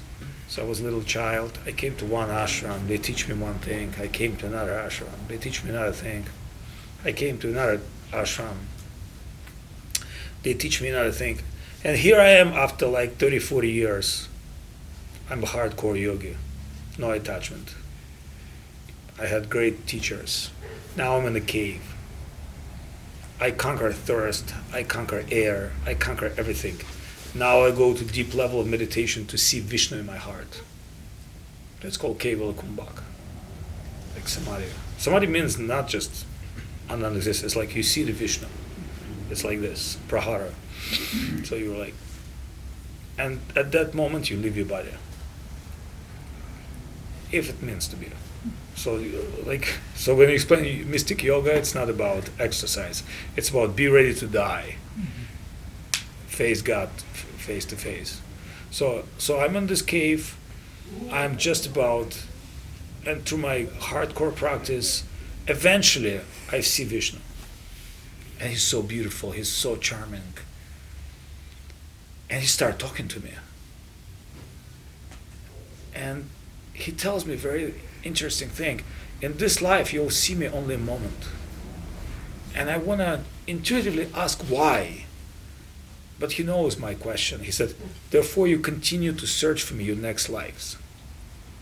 So Guru Maharaj wrote the book, Search for Sri Krishna, like search. And he said, that's how I got into this path. One life, I see something divine, and since then I acquire a lot of experience to search for Lord and become his messenger. So Narada in many books is a guru. He liberates the hunter, he liberates many fallen souls who nobody liberate. He liberates them out of love and compassion and appreciation for divinity. He can liberate anybody. So he can liberate you, me. So reading the Bhagavatam, you understand, no one's become successful and great like right away. And then what's the measure of your success? It's the measure of your success, ability to liberate others. If you already liberated. Compassion, love, great. So that's why we're sharing this thing. It's not something superficial. It's not about you cannot do this and therefore you have to jump from the building and skyscraper. No, it's not going to be like that. You have to fight till the end. And let's see how far you're going to make it in this life. And you know what? If something great will come to you, it will continue next life. Remember, this physical short existence, it's not on a spiritual plate. It's on bodily platform. So we're not dealing one life. It's not, I'm playing 50 years, what do I get? Do I get money for that? Or do I get this for that? It's not like that. It's the labor of love, as we say. It's the path of heart. So love is always appreciated. So keep doing your wonderful attempt. One day it's going to happen. Maybe after millions of lives. Remember, Narada, he's explained. See how far you can go in this life. And then we'll talk. Next life as well. And really, it's about learning how to appreciate devotees. See, when you go to spiritual master, it's like how to appreciate. So when I met Govinda Maharaj, I appreciate his heart compassion. I thought, he's an amazing person. I'm on the path to look for guru, but would I connect? Will he connect me? And as you have inquiry from your heart, the higher world always send you. Mm-hmm. It's not like, you have to have sincere inquiry. And believe me, something will descend. Mm-hmm. That's what I believe, things coming to me, the good and bad. So now I'm trying to reject the bad things. Thank you, that was not my real desire. I could maybe add one thing to that. There's another great story in the Bhagavatam about a prince. His name is Dhruva. And he was in a particular situation. His father had multiple wives. And one day when he was 5 years old, he went to sit on the lap of his father. And the other wife, who also has a son, said, no, you can't sit on his lap. My son's a favorite son. You can't sit on his lap. And then his father let the other son sit on his lap and not him. And he was so burning with pain and anger and humiliation from that. And he went to his mother and he said, is that how it is? And she said, I'm sorry, that's how it is. And he said, I will not accept that. And he went to the forest, 5 years old, to meditate. Didn't know how to meditate, didn't know anything, just said, I'm not accepting this. And he met Narada. Yes, and then when he came, he was just filled with desire for what? In his 5-year-old mind, he said, I'm going to be a bigger king than my father. I'm going to have a bigger kingdom, and everyone's going to respect me in this world, right? That's a totally, you might say, material desire. Filled with desire. And all of us are filled with desire. Remember, Marsh said, one of the natures of consciousness is to desire. We're all filled with desire. It's not like the Lord doesn't know that, right? We're not out of relationship. So Narada Muni comes and he gives him a mantra. Just said, here's how you meditate, and gave him the mantra. And he's meditating, sitting, chanting this mantra. So much time goes by. Suddenly, his meditation is broken, and he's like, "Oh, what went wrong? What went wrong?" He opens his eyes. Lord Vishnu is there in front of him. And immediately, this pulsing, raging desire is like driving him to such austerity, such desperation to satisfy that desire. And he sees the Lord, and instantly he feels ashamed, and that everything he wanted was trash. Instantly. It's like, oh, you're so beautiful, you're so perfect, I'm so fulfilled. Like, what did all these things I thought I wanted, like, they're all just trash. Like, and because Krishna said, Vishnu says, what do you want? And he's like, I wanted all these things, and now they're like trash. But then the Lord gives it to him. He said, I know what you wanted. And he gives him the kingdom. Not only that, more than the kingdom, he has his own planet and all these kinds of things within the universe. Well, go ahead, Mark. I just want to define his practice. At one time, he started doing hardcore pranayama and mantra. He stopped eating, drinking. Then he came to Kabila Kumbhak. He breathed in and out once in 2 weeks. 2 weeks out. That wasn't that old time where people had super terrestrial powers. But what I'm saying, like, he was serious. It was not just like, hey, I just want to be a king. That was like hardcore. Yeah. And then, during that practice, his guru came, because he had internal inquiry for the guru. And the guru said, yeah, you're doing fine, but let us refine your think. And his meditation I don't remember, like 1 year of this it came from like being submissive to meditation for 1 year without coming out. Sorry about that. No, that's really, it's nice to hear all these things. What I wanted to say to you is that the soul of your soul is the Lord. He's never separated from you. It's not like he doesn't know what's your desire. When we start examining our own desires, we can understand how much our desires are influenced by our environment, right? There's been psychological studies on this, right? Like, people in certain villages, they all kind of want the same thing. They want a little bit bigger of a house, or, maybe they're going to have a concrete house or whatever it is, right? Depending on what it is. You have that desire. And then you go to another place and everyone has the other kind of same desires, right? And we're all sort of swept up in this river of desire where most of us want some version of a very similar thing. And we can start to examine ourselves deeper and go, do I even really want that? Or do I just want it because everybody else wants it? Or maybe everybody, if I had it, will think I'm cool, and really what I want is to be thought of as cool. Or you know what I mean? You can start to try and break that down. But on some level, we understand that our desires aren't super reliable. But at the same time, when we're feeling that, it doesn't matter if they're reliable. It doesn't matter what all the explanations are or anything. We're just like, I need, right? The Lord knows that also. So what I would say is, you can be in relationship with the Lord, also saying, oh my Lord, I really want money. Or, oh my Lord, I really want a big house. Or, oh my Lord, I want, this or whatever it is. You can be in relationship and humbly just be expressing who you actually are. It's not like he doesn't know anyway. You know what I mean? And through that relationship, your forward motion is going to happen, right?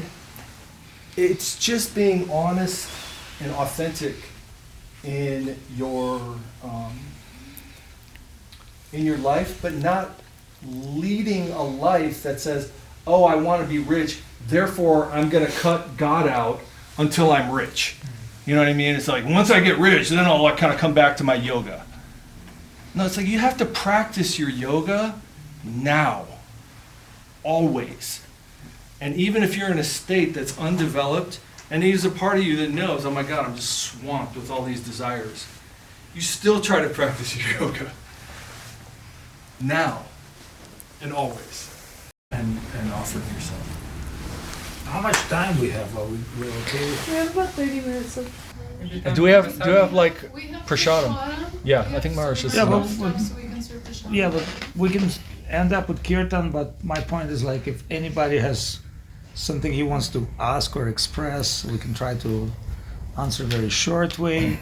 It's just I don't want this program to be unfulfilled by some people if they want to, you know, some. Yes, please. Possibly. The queen. You mentioned like 2 times, kind of, you can't control others, you can only really control yourself, and I've been thinking a lot about collective change and how we can kind of move past individualism and really see ourselves as everything we do reverberates as something larger, but sometimes that also feels like not enough for me, that I change myself, but I also want to change others and make the world a better place. And what's the best avenues for inspiring others and to make change? Wonderful. Wonderful question. See, when people attract something, I daily give lecture for my own spiritual safety. And sometimes I don't teach. And I say to people, you know, you can get a scripture and read the scripture very profound about certain things. My lecture means to motivate you. Motivation. That means I'm motivated. So when you change yourself, you're experiencing joy, of inner joy, and you're sharing this with others, that's what motivates people. Remember, people get motivated not by like a dry knowledge or some, you know, abstract bullshit kind of things.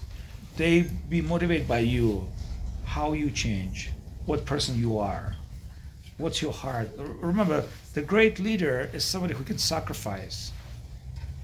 The great leader is not something to inquire himself, otherwise, like, who's going to follow you? Who's going to work for you? The great leader who's sacrificing, even in the company, in the business, the great leader is somebody who say, hey, we're doing a revolutionary product. We're doing this, we're doing that. But in the world of business, that's one story. But a spiritual leader, I mean, let's, for the sake of example, let's take a Jesus. You know, he wasn't like making his own thing from like material perspective. He knew he's going to get killed. He knew it's worth it.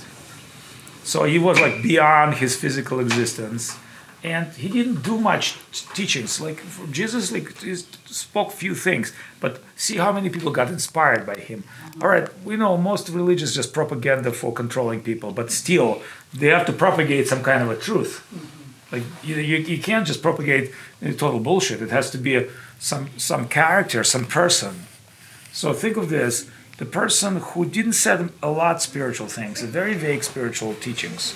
You don't steal, do this, you know, like his teachings are very simple. But the whole story about somebody who's willing to die for your own, you know, willing to give his own life, it's very inspiring.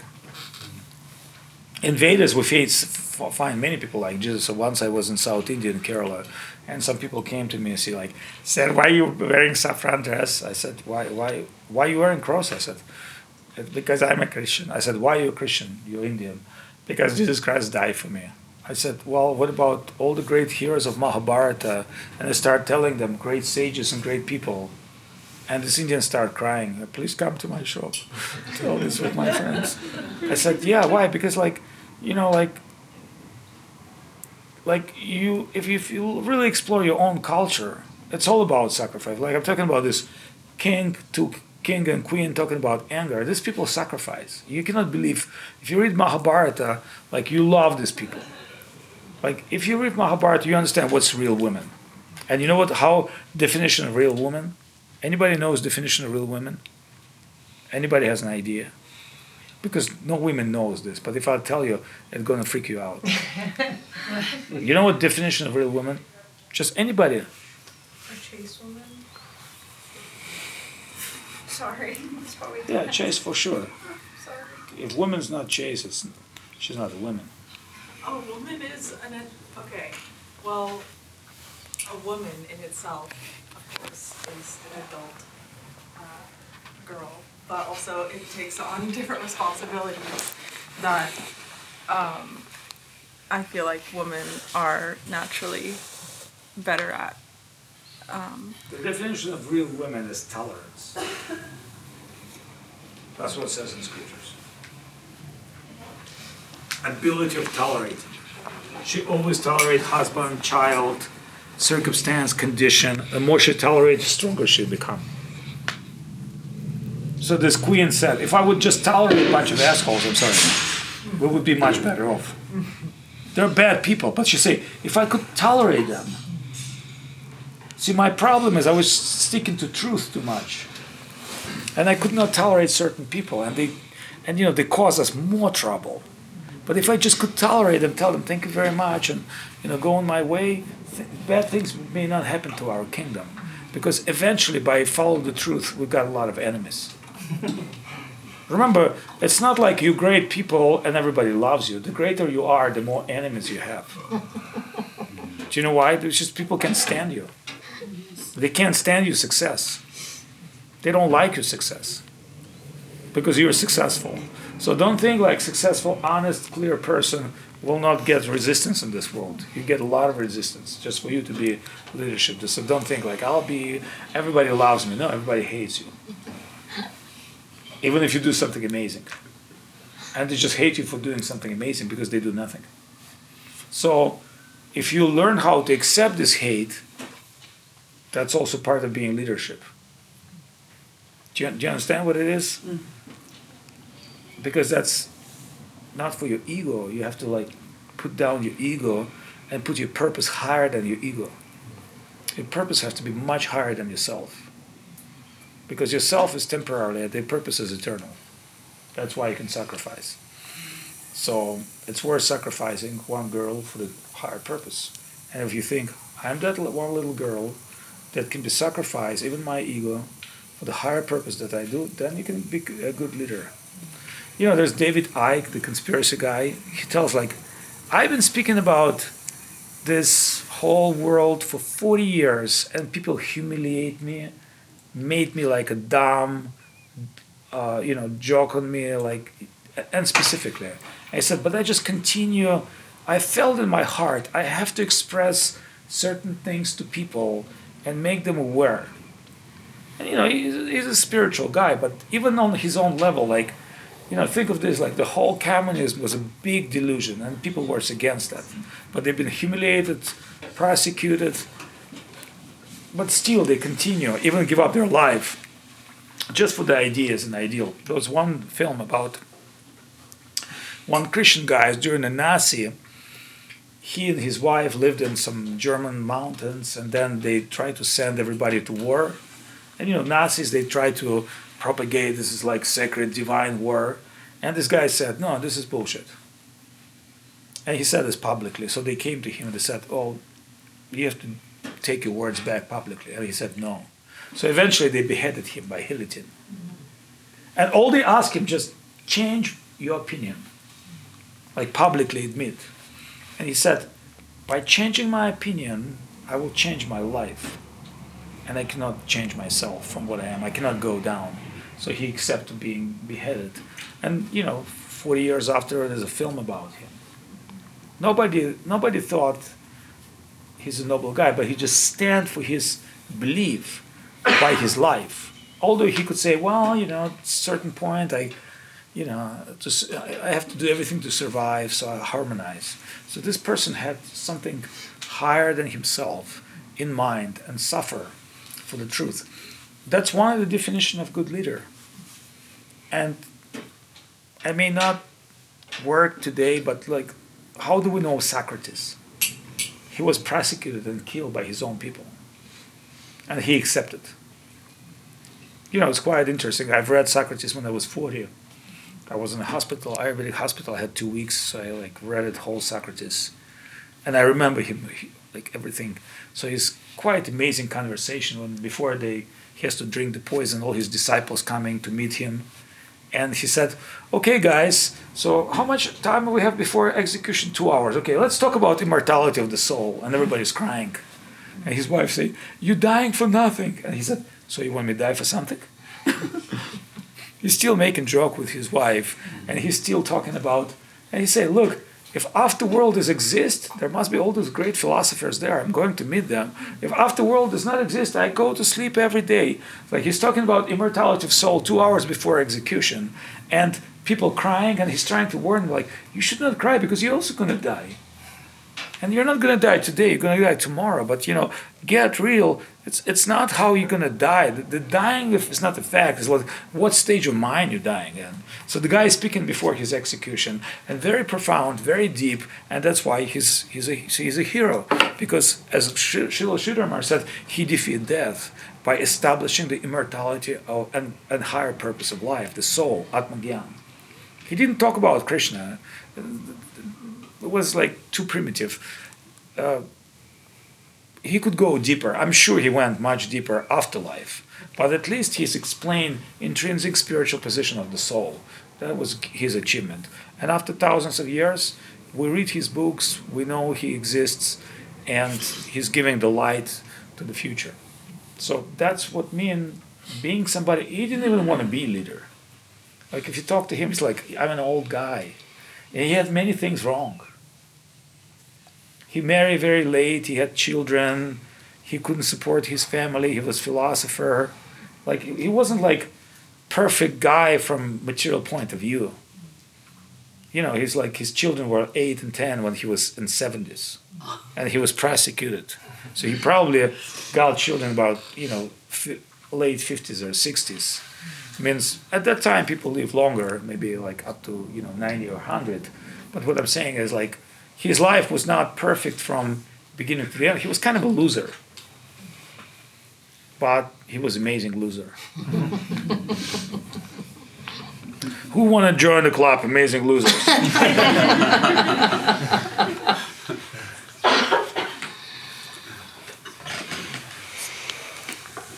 Does it answer your question? Yeah.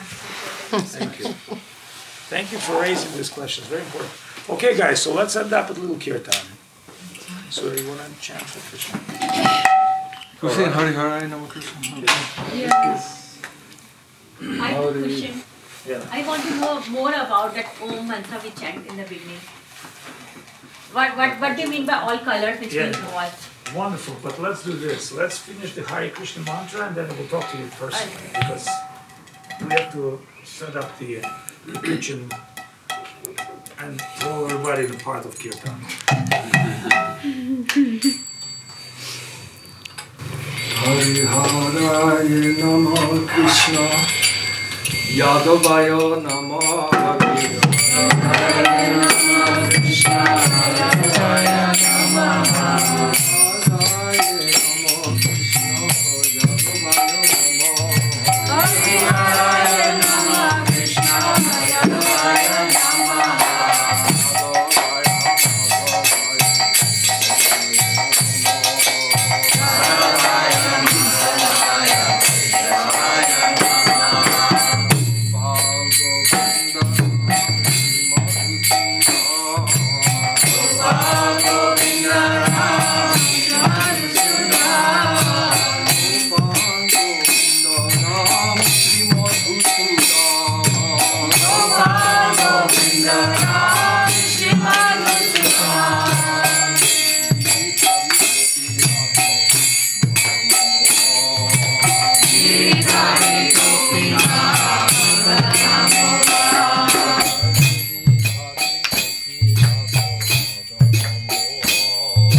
Gadadhara Srivasadi Gaura Bhakta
Don't forget to subscribe and press the like button.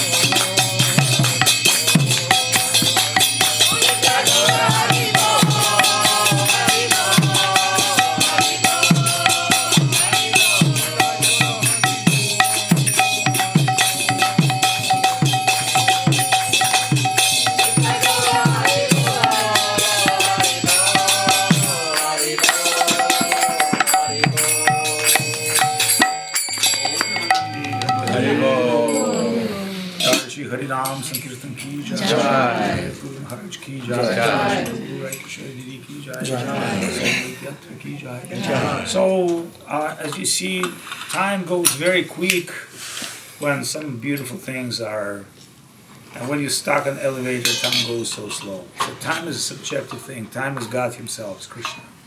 So try to manage your time in a way that you get the best benefit out of it.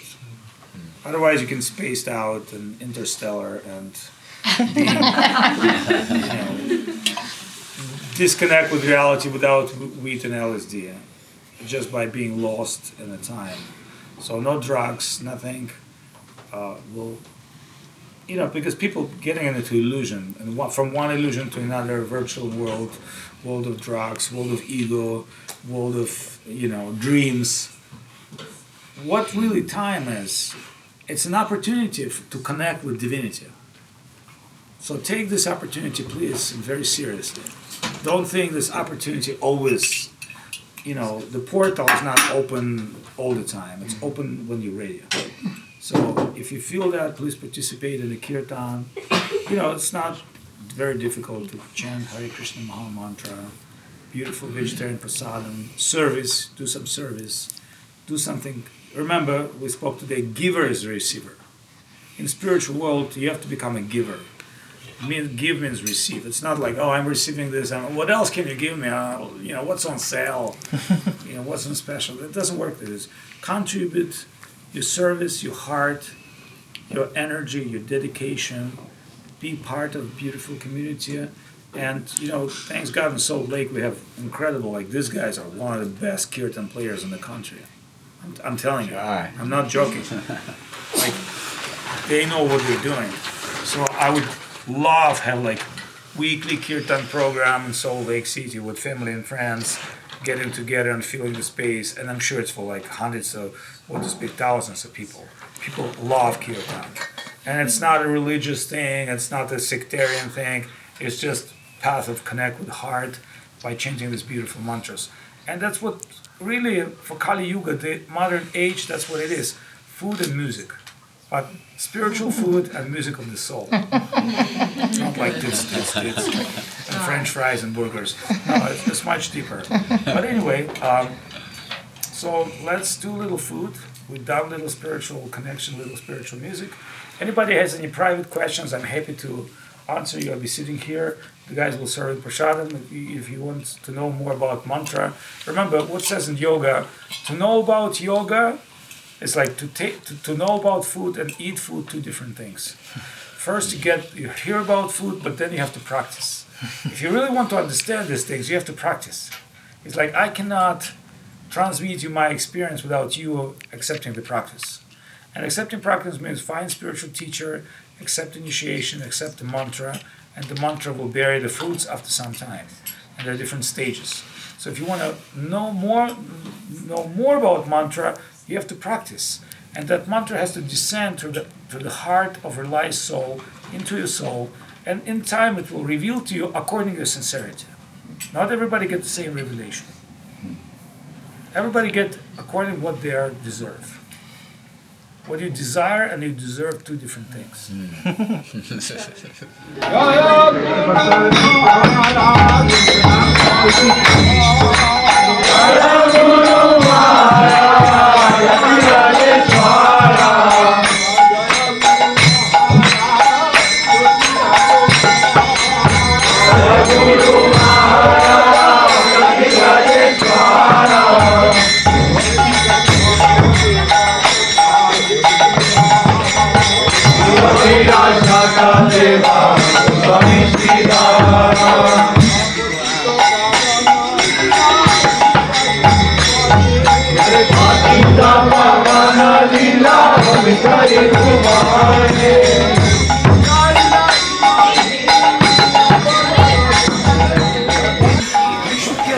Sometimes we have incredible Kirtan I didn't realize that we had such a beautiful community here that...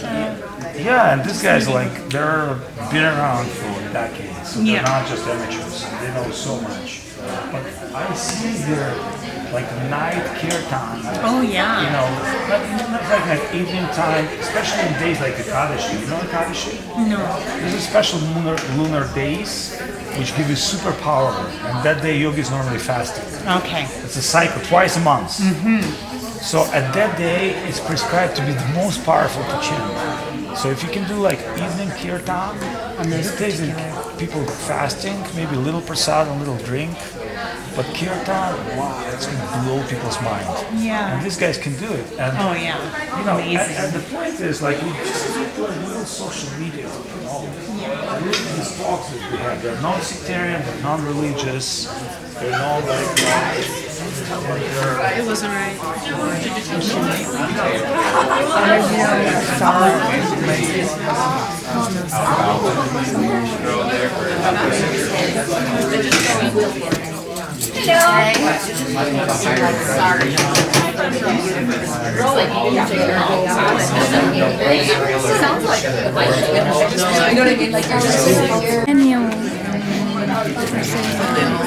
Ready? We know.